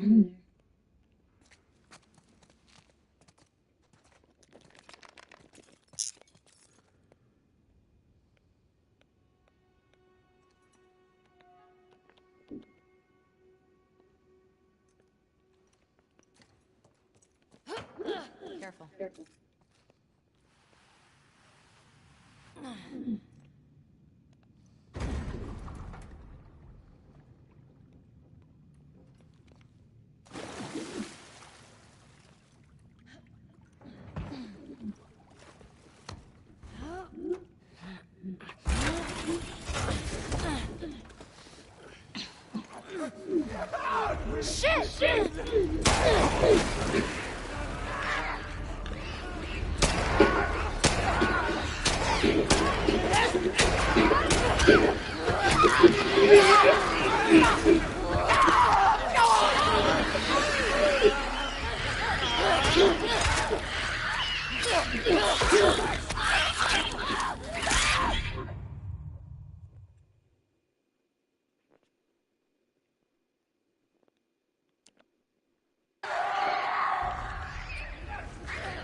Jesus.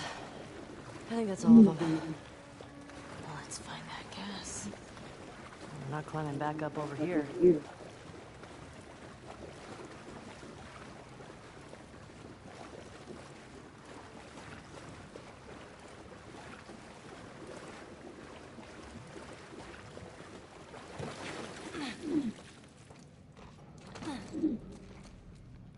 Here's our gas.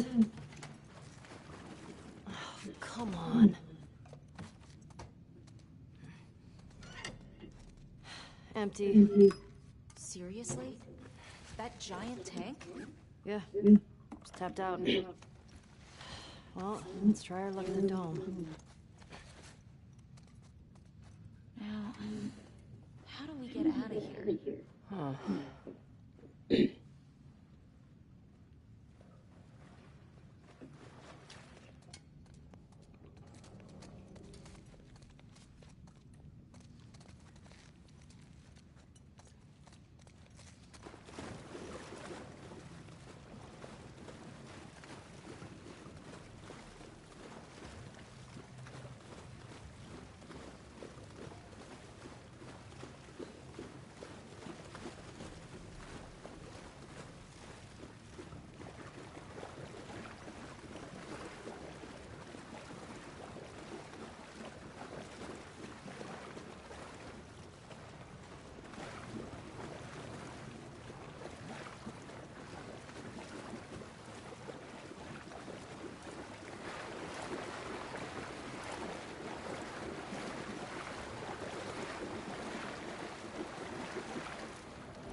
Dina. Coming.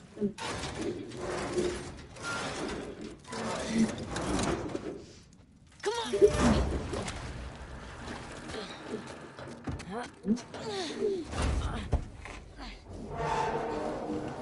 Okay, let go. Good job, babe. Thanks. Okay. Cross the courthouse off the list. Let's go find the dome. It might be worth grabbing some supplies before we press on.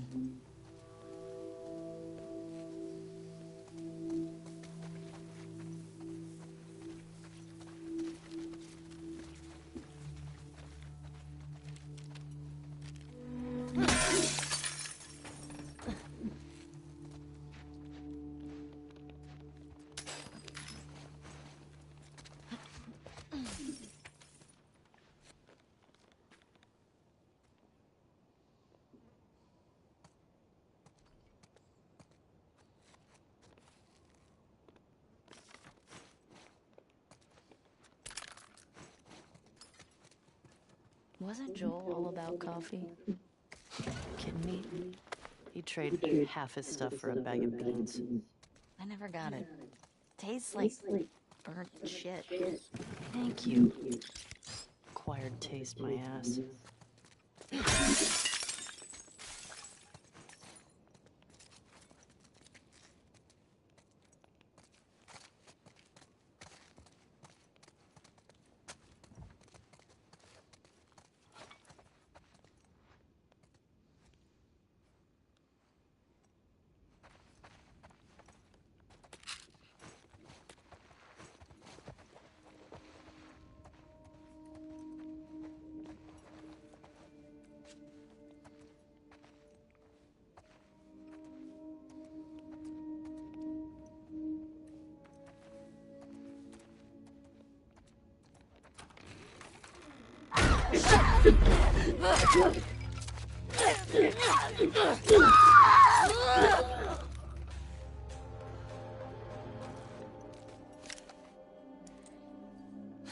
Yeah. How do they get inside these places?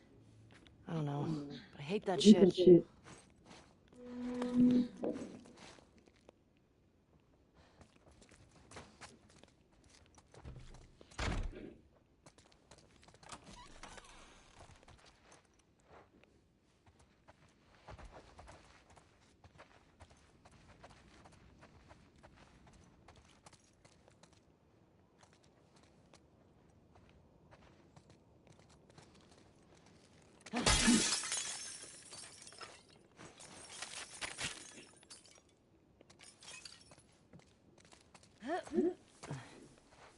cleared this place out.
Hey, that building's got something on top I'd call dome-like. Yeah, you're right. It's on the map now.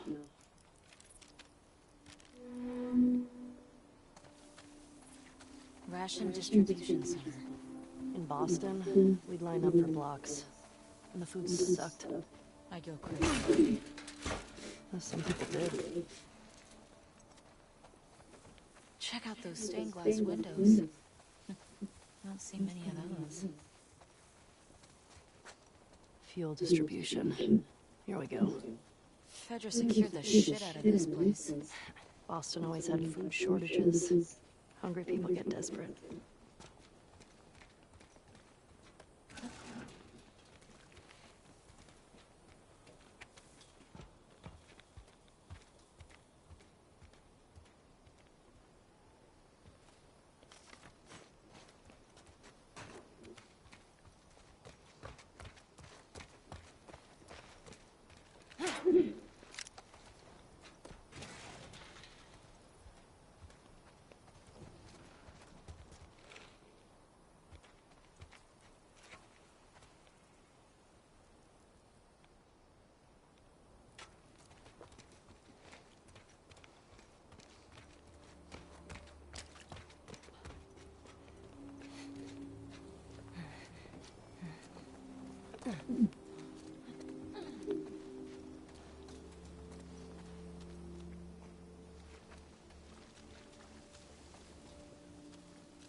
Can you get through?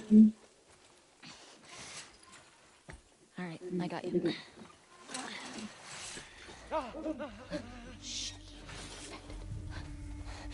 Stay low.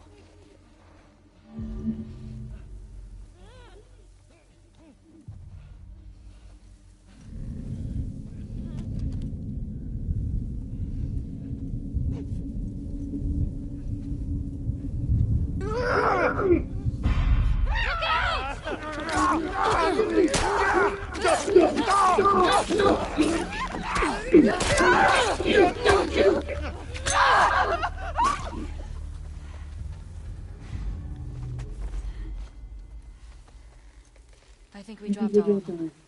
Yeah, looks that way.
Watch it! Watch it!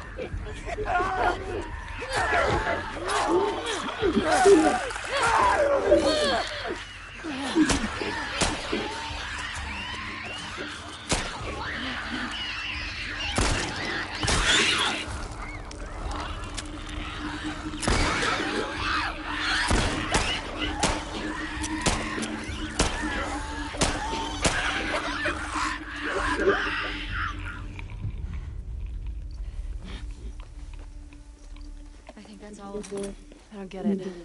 If there were still people around, they would have cleared this place out. Maybe they didn't make it here. Maybe. Let's find that gas.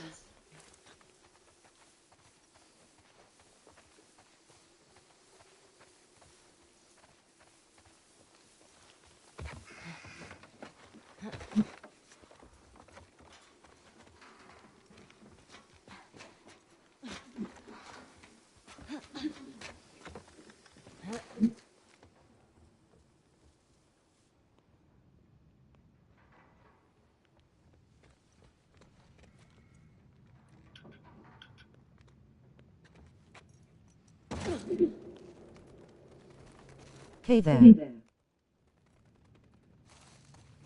How's going?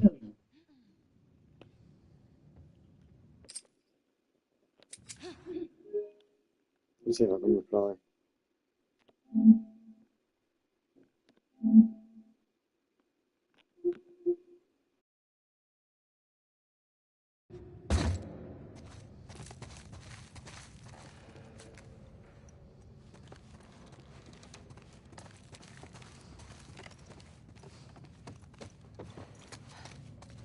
Hey, Ellie. This place is a synagogue. How can you tell? One, there are menorah decorations on the wall. It's a Jewish... There's an echo. And two, I didn't burst into flames just now, so... Burst into flames? It's just a dumb joke. Oh, unlike your other ones? You shut it. This place brings back a lot of memories. My sister used to drag me to a synagogue all the time. I didn't understand what you are saying. Latch is on the other side. Found the gas. Just need to get back there.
Okay.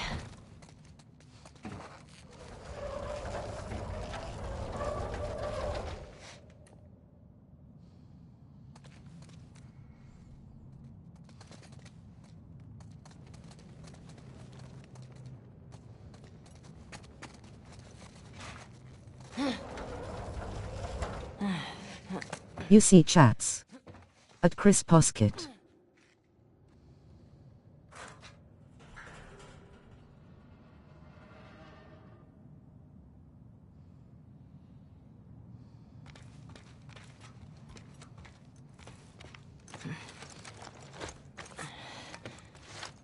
Alright.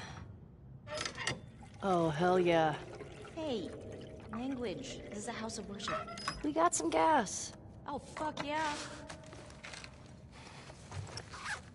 Okay.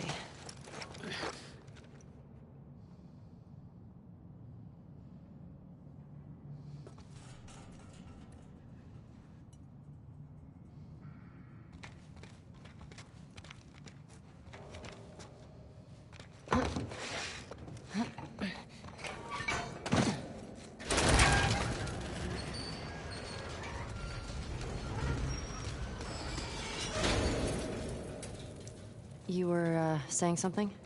Yeah, so... This place brings back a lot of memories. My sister used to drag me to a synagogue all the time. Do you still pray? Sometimes. Really? When? I said one when we left Jackson. I said one at Joel's grave. Sometimes I just say little ones to myself.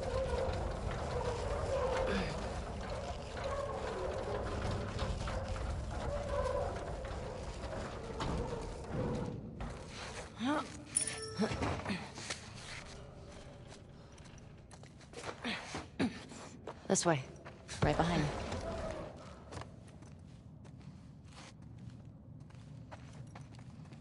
me. Hey, what are you doing? Bet I can get to the other balcony with this.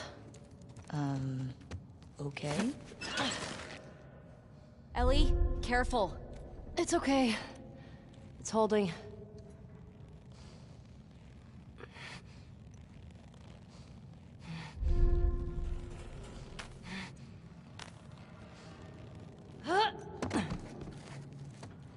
Nothing to it. Come on, Dina. Right.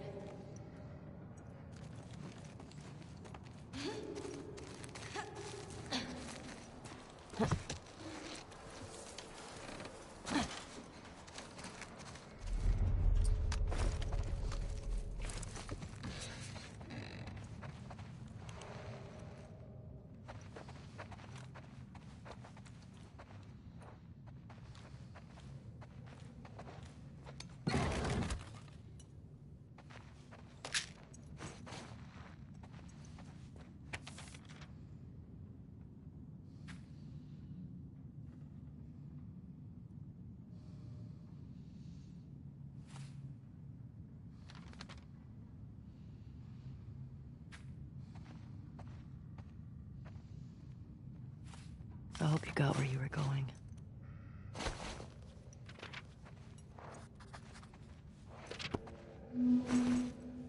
$57.74? Are we in the future? No, doofus, that's a Hebrew calendar. For the new year.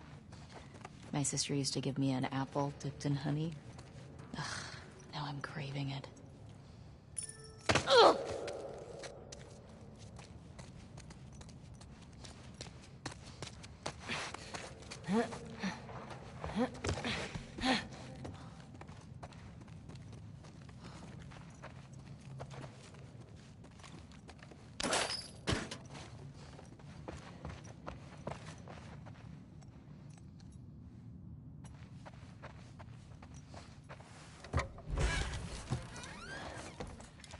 What's this? Oh, this is the Torah. The what? It's scripture. It's like a Jewish Bible. My sister would have flipped for this. The one we used in New Mexico was half burnt. All right. Well, at least they didn't just chuck everything.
How you doing back there? Getting homesick? A little bit. You? Same.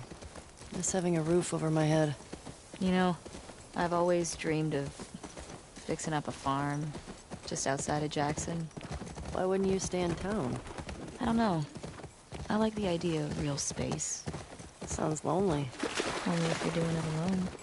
Okay. Well, that was an adventure. Haven't found any of them yet. Hey, it's a big city. We barely started looking. Yeah, I know. Just thought we'd see one of them by now.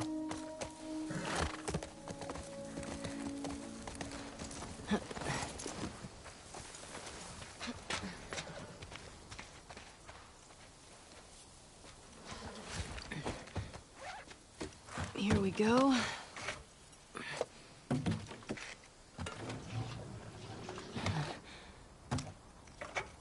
All right. I got it. You put in the code. Hey, these old generators are pretty finicky, so it might take you a few tries of... Oh. Sorry, go on. Nothing.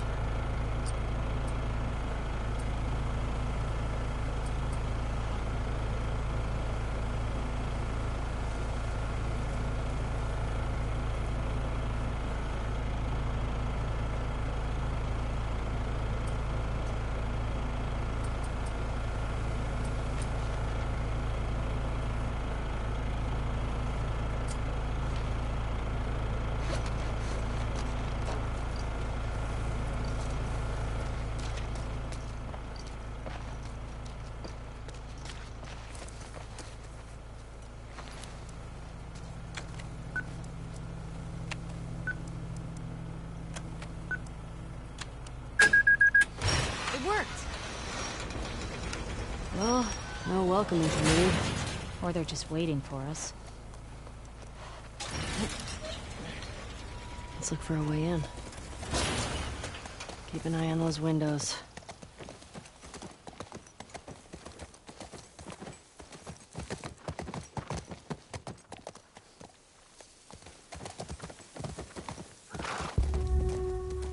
Wolf. WLF. I get it. Oh yeah, that makes sense.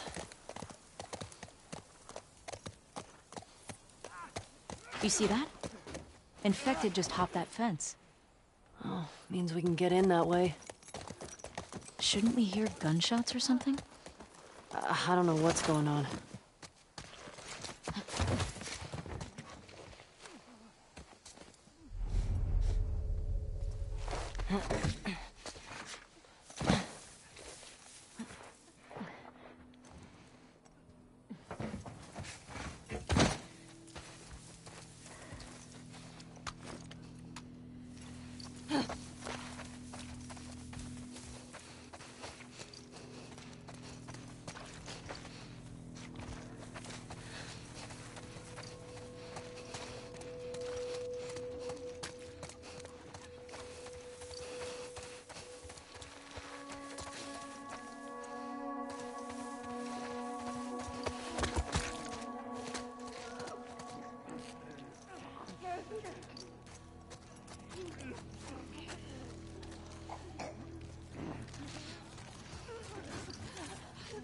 On your right, runner.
Okay.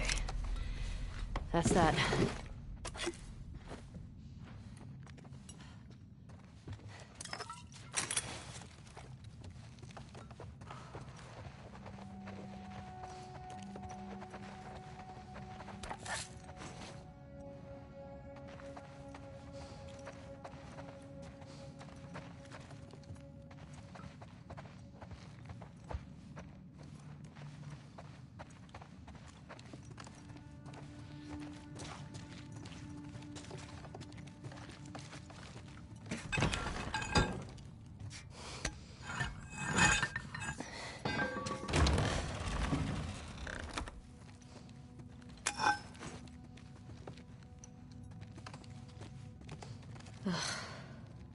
WLF. They've been shot. Maybe someone else killed these guys. The infected just wandered in. Let's keep moving. Hey, found their gas. Well, if we need any more, we know where to get it.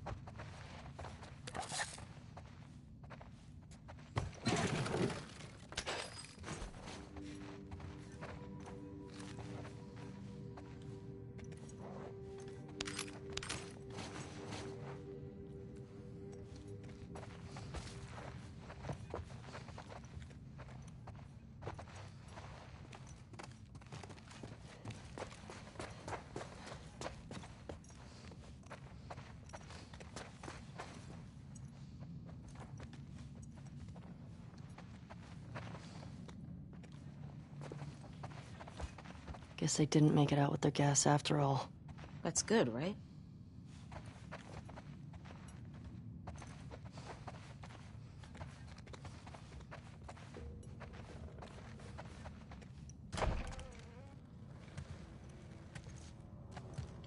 Shit.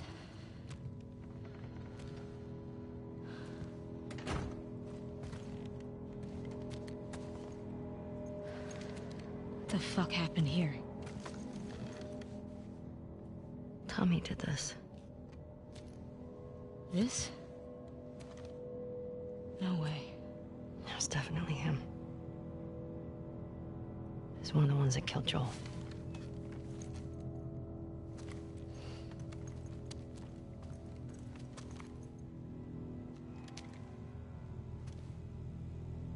Shit. There's another one over here.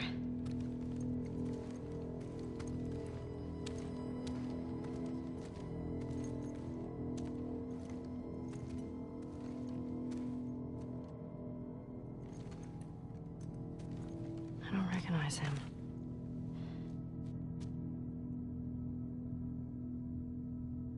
He was using them against each other. How? Joel told me about this. You ask this guy a question, but you don't make him say it, you make him write it down. And then you ask this guy, and if the facts match, you're telling the truth. If not, You fuck him up. yeah.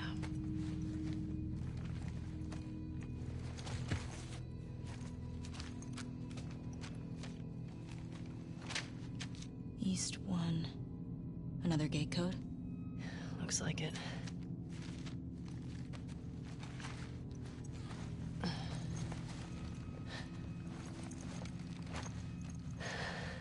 This just happened now. He can't be far off. Yeah.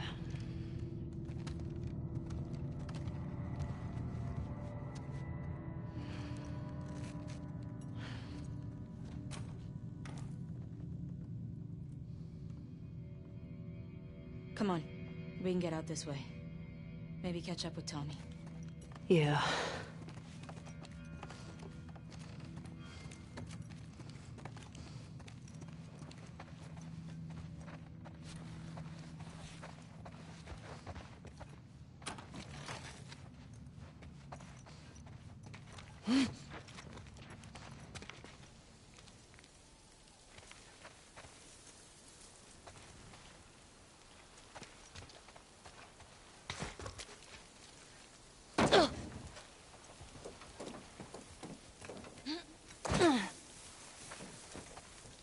I know you said Tommy had a rough past, but... fuck. I know. Are you okay? It wasn't pretty. I don't want you to think bad of Tommy. Ellie, if I had my sister's killers tied to a chair, I'd do worse. I hear you.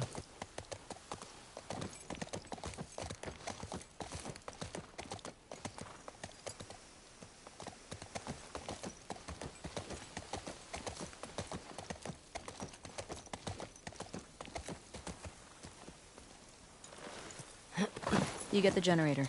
I'll open the gate. You remember the code? The one written in blood? Yeah.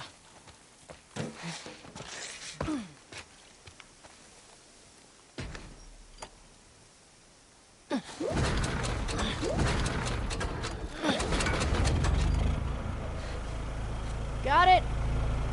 And I got This. big question though. Where does this take us?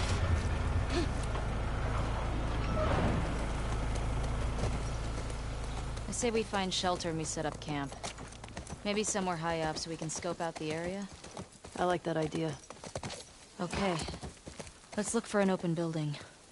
Preferably with no infected. Or WLF. Wolves. Whatever. I still have some of those almond things left if you're hungry. Not really. You should eat something. Oh my god. What?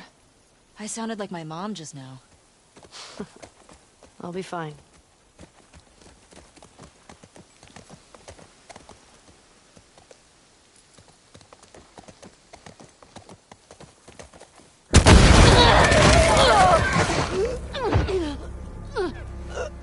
Get the other! Don't lose her!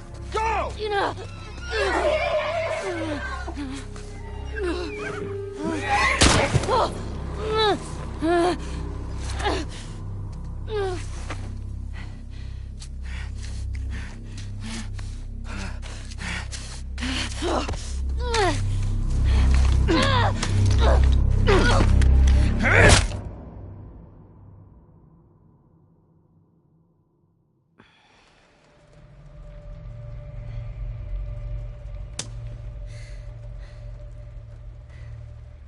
Didn't think I'd ever see you again.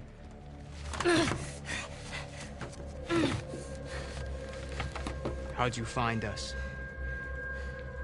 I asked about a dude with a bitch scar across his face. It's funny.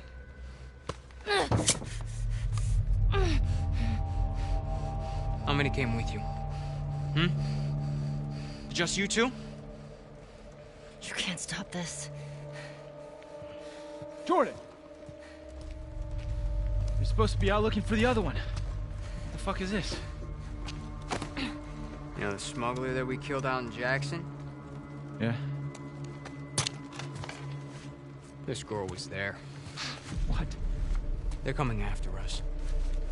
That's why Nick was fucked up like that. We gotta get her to Isaac. We gotta tell him exactly what's going on. Yeah, well, I just got off the radio with Isaac. And we got a new mandate. Kill all trespassers. Oh, hold up. That doesn't make any sense. Direct order, man. No, let's talk to her. Let's figure out what she I knows. don't give a fuck what she knows. You saw what she did to the others? You have no idea how many people she might be with. This might be an ambush, I don't care Mike. how many people she's with. We will find them. We will kill them. Can you just think for yourself for a quick Jordan, second get the right fuck now? out of my way.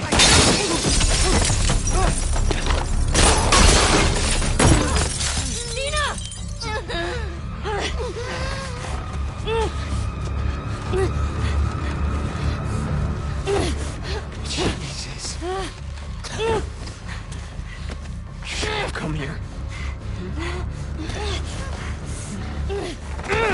Dina!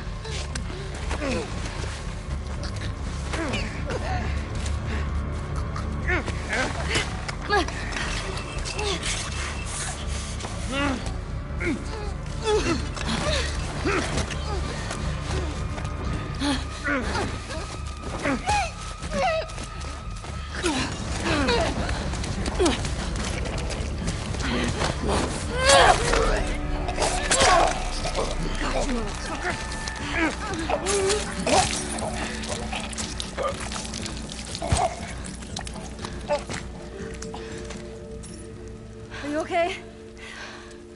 Mostly. Ellie.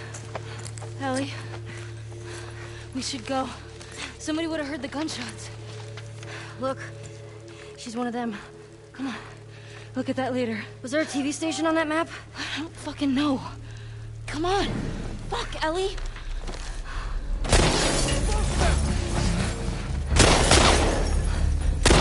Oh, come on. Go around.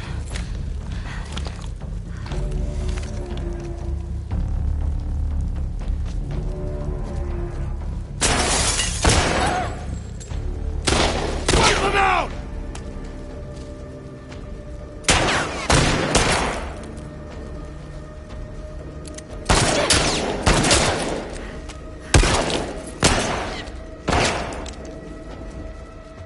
Zoe, push forward! Yeah, on it!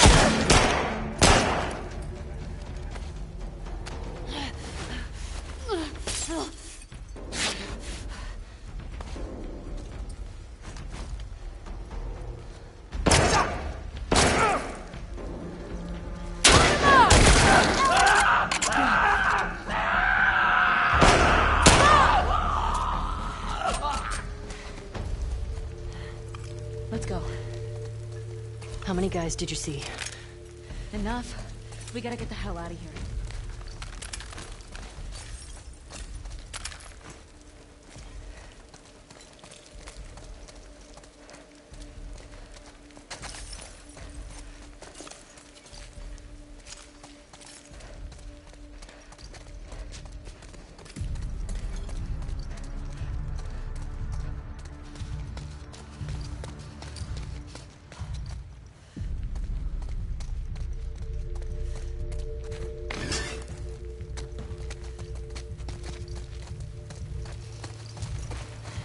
was this way! Move up! Clear the room! Bring him down!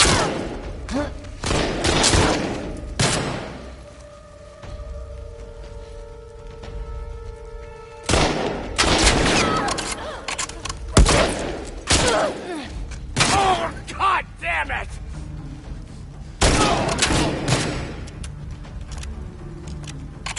Maggie! Move up!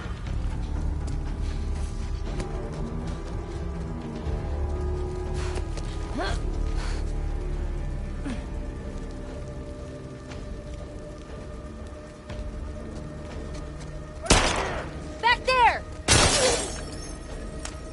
Now, Maggie!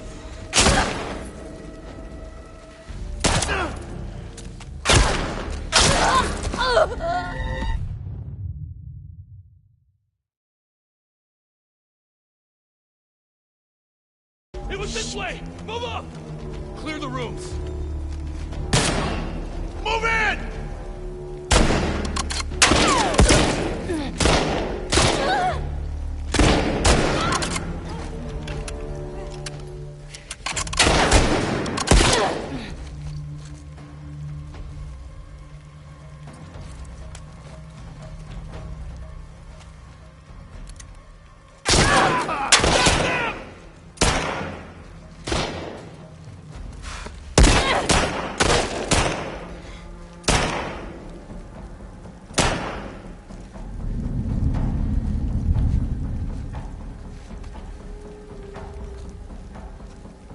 How'd they get away? Spread out. Do a sweep. They're fucking dead.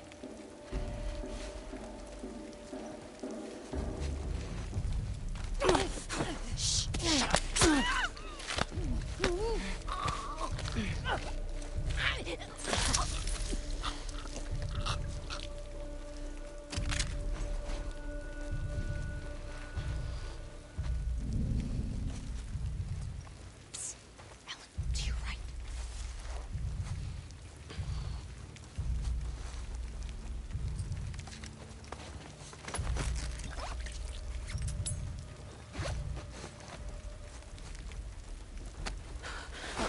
What?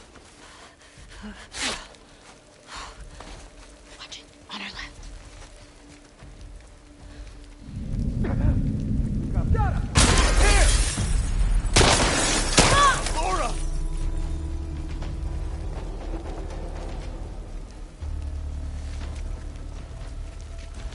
Got her pinned!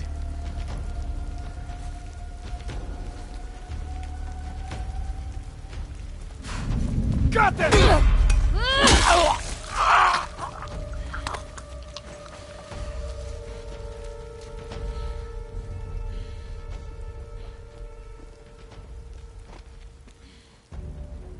Coward!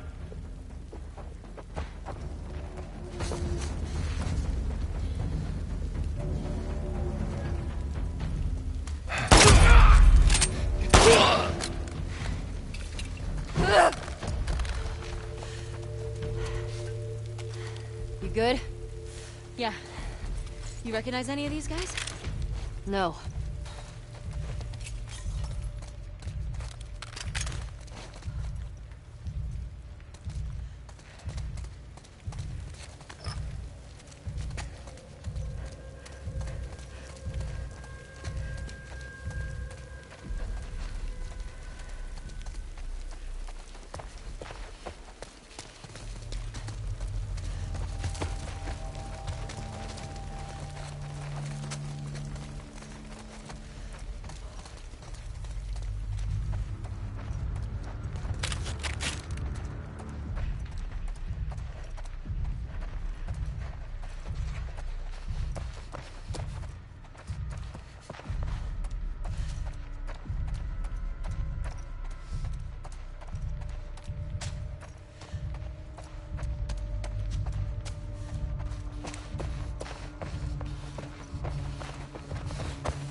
shots come from?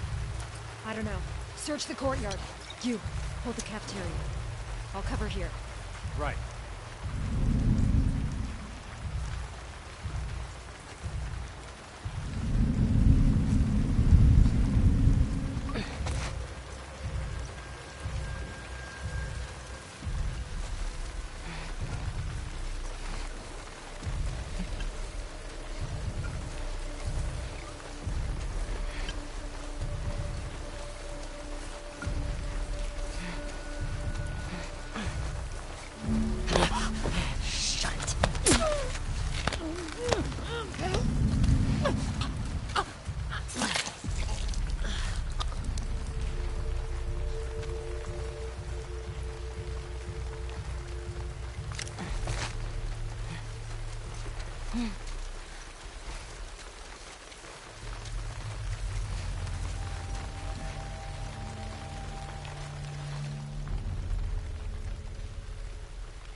Oh, fuck! Holy shit! Trespassers loose! Ellie! Up there! More of them!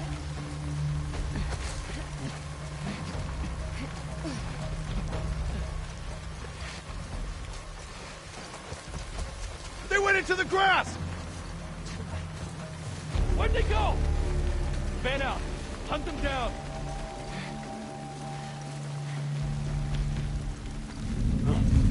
By the tree! Chris!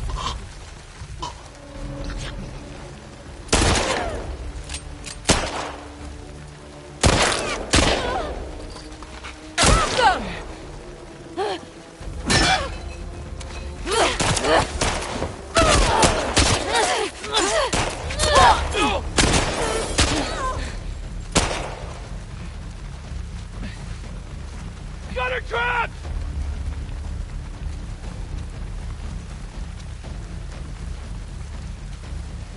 The hell'd they go? Track them down!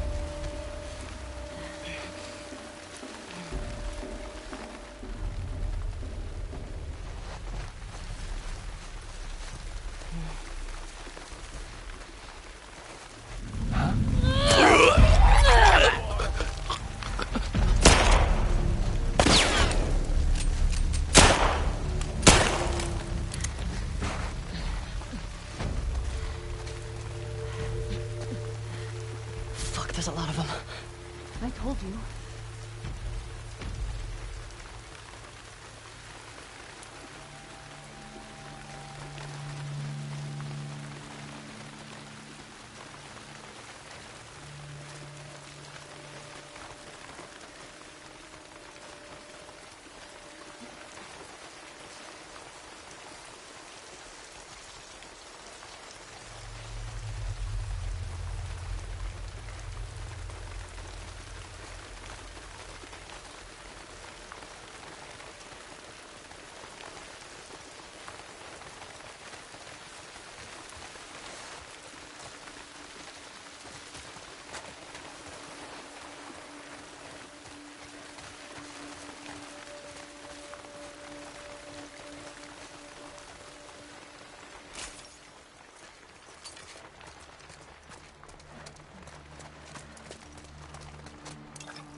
Have a look here.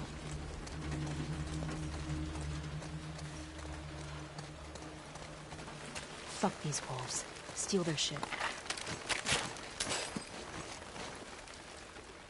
What do we got? Anything? Oh no, over there. Ellie, get down. Hello? Where's Adrian? Oh. Fuck! Hey, you two! Trespasser's gone. What? You seen anything? No. Cover this roof. I'll check over here. You sure she's not on the street? Did you look? How would she get down there? I don't know. Has this been called in? Greg went out to Capitol Hill. He should be back with those guys any minute now.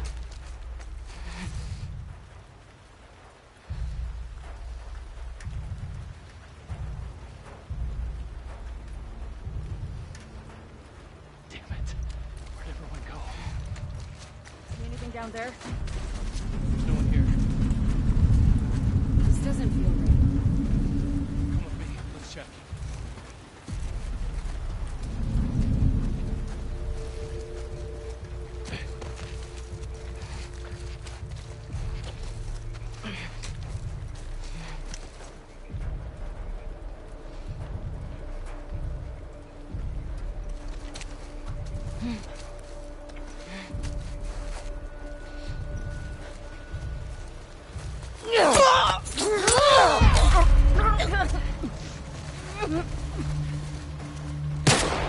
I saw them go over there!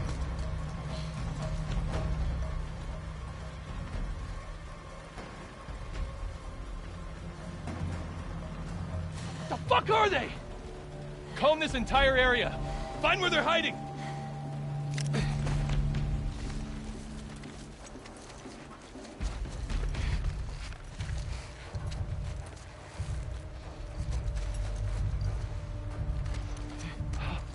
Over here!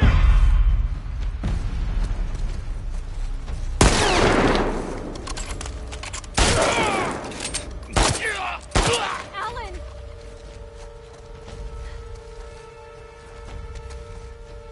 I'm gonna find you.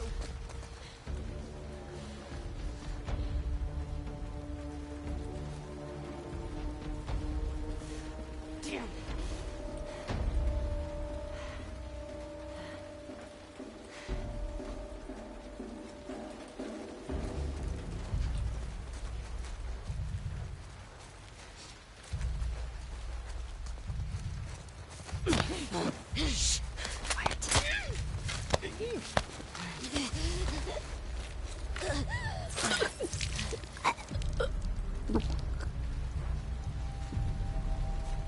Think that's all of them? Let's not find out.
What about this? Let's try it.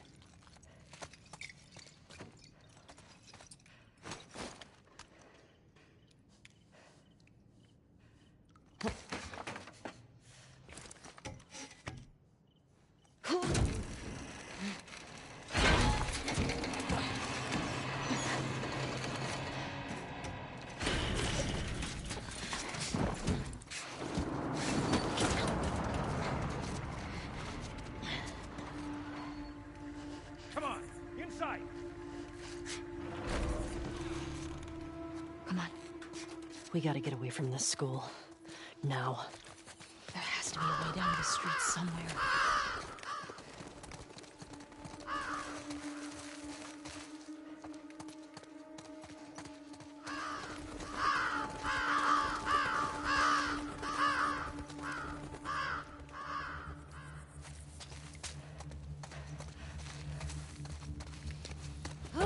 I got it. Come on.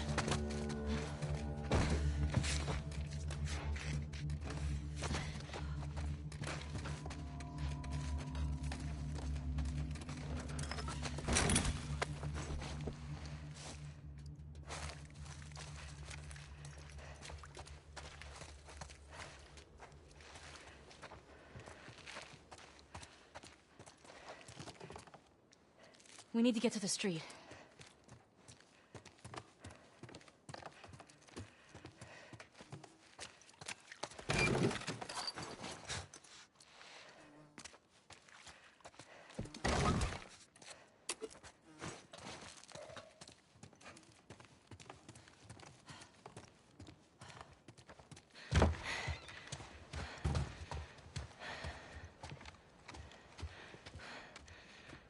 All right, coast looks clear. Yeah. I think we're good. All right, check this out.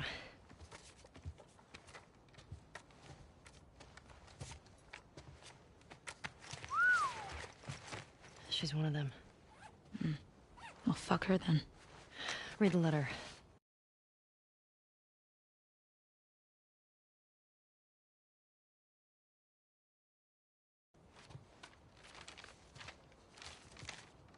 Jordan.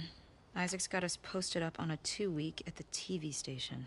Scars spotted in the area. Here's something to hold you over, Leah. TV station. You think she's still there? We gotta find out, right? So... it's by all these tall buildings. That way. Okay. Let's go get Leah.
You good? Yeah. I thought I was fucked back there. Thanks for the save, by the way. Of course.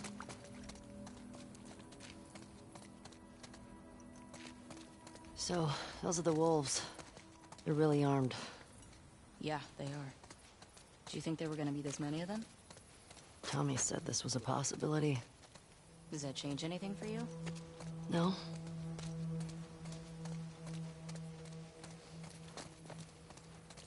Keep an eye out for patrols. There were a bunch trying to smoke me out around here. How many? I passed 2, but I got a feeling there were more. And once they realize we're out of this school... And that we killed their fucking friends. They'll be out in force looking for us.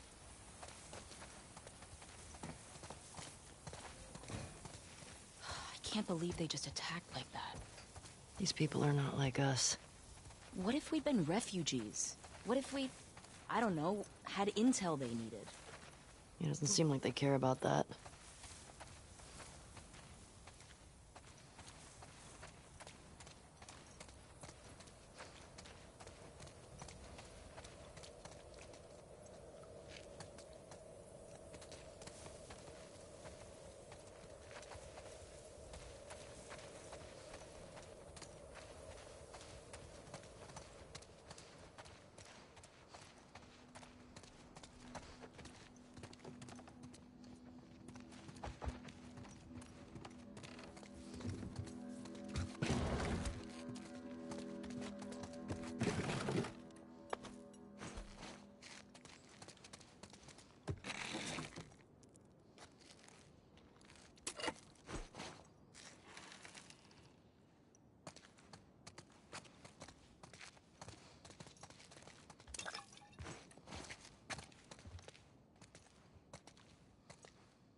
Got him.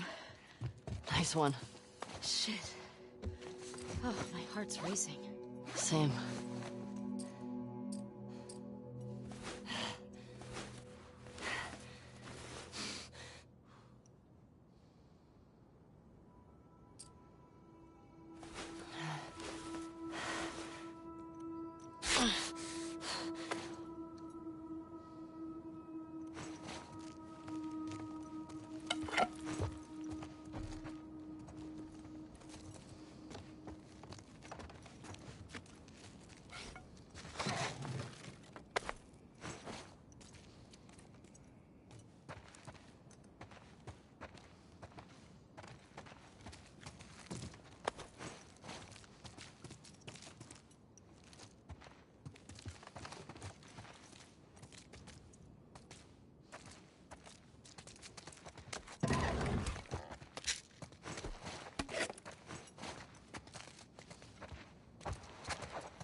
Something keeps bugging me. Why didn't they kill you and Tommy when they had the chance? I don't know. It seems reckless. Maybe they're dumb. Maybe. What? Could be that you just weren't who they were looking for. So they let you go. Yeah, well, they did beat the shit out of us. The one guy, Jordan, kicked my face in. Yeah, but why do you think that they didn't finish It doesn't matter. They fucked up. They did.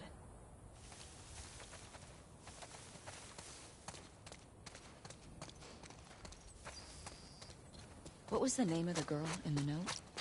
The one in the TV station? Leah. Was she the one... she the one with the braid? No. Only thing I remember about her was the sound of her crying over that sadistic fuck's face when I sliced him open. So, how do you want to handle her? Find out what she knows. Find out where the others are. Go from there. You gonna ask her why they did it? Yeah. Any of this jogging memories of stuff Joel said about his past? Nothing new. What are the chances he did stuff that you don't know about? High. He wasn't very big on sharing. I wonder what Tommy's making of all this. You probably know more about all the people Joel crossed. What are you doing with that?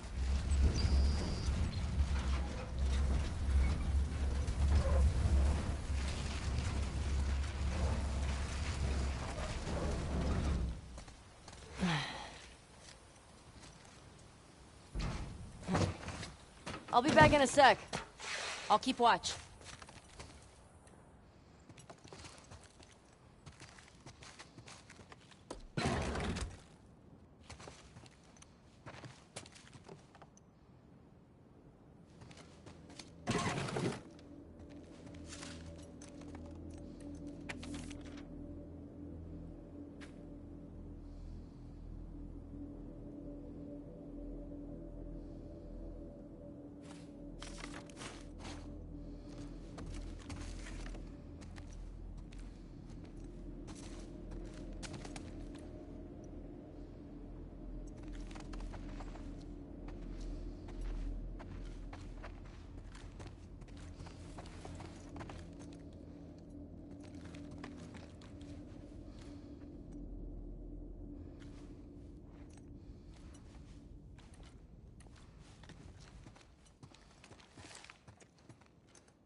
Fuck is this?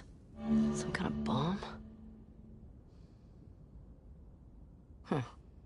Nice craftsmanship.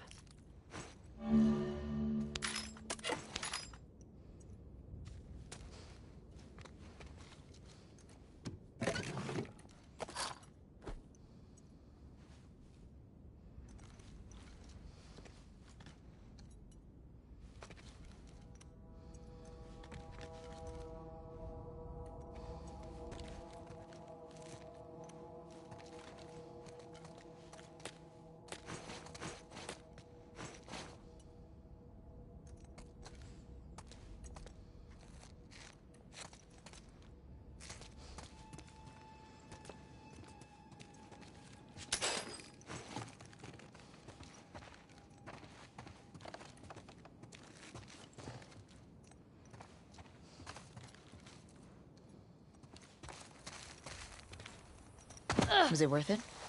Yeah. Pretty good haul.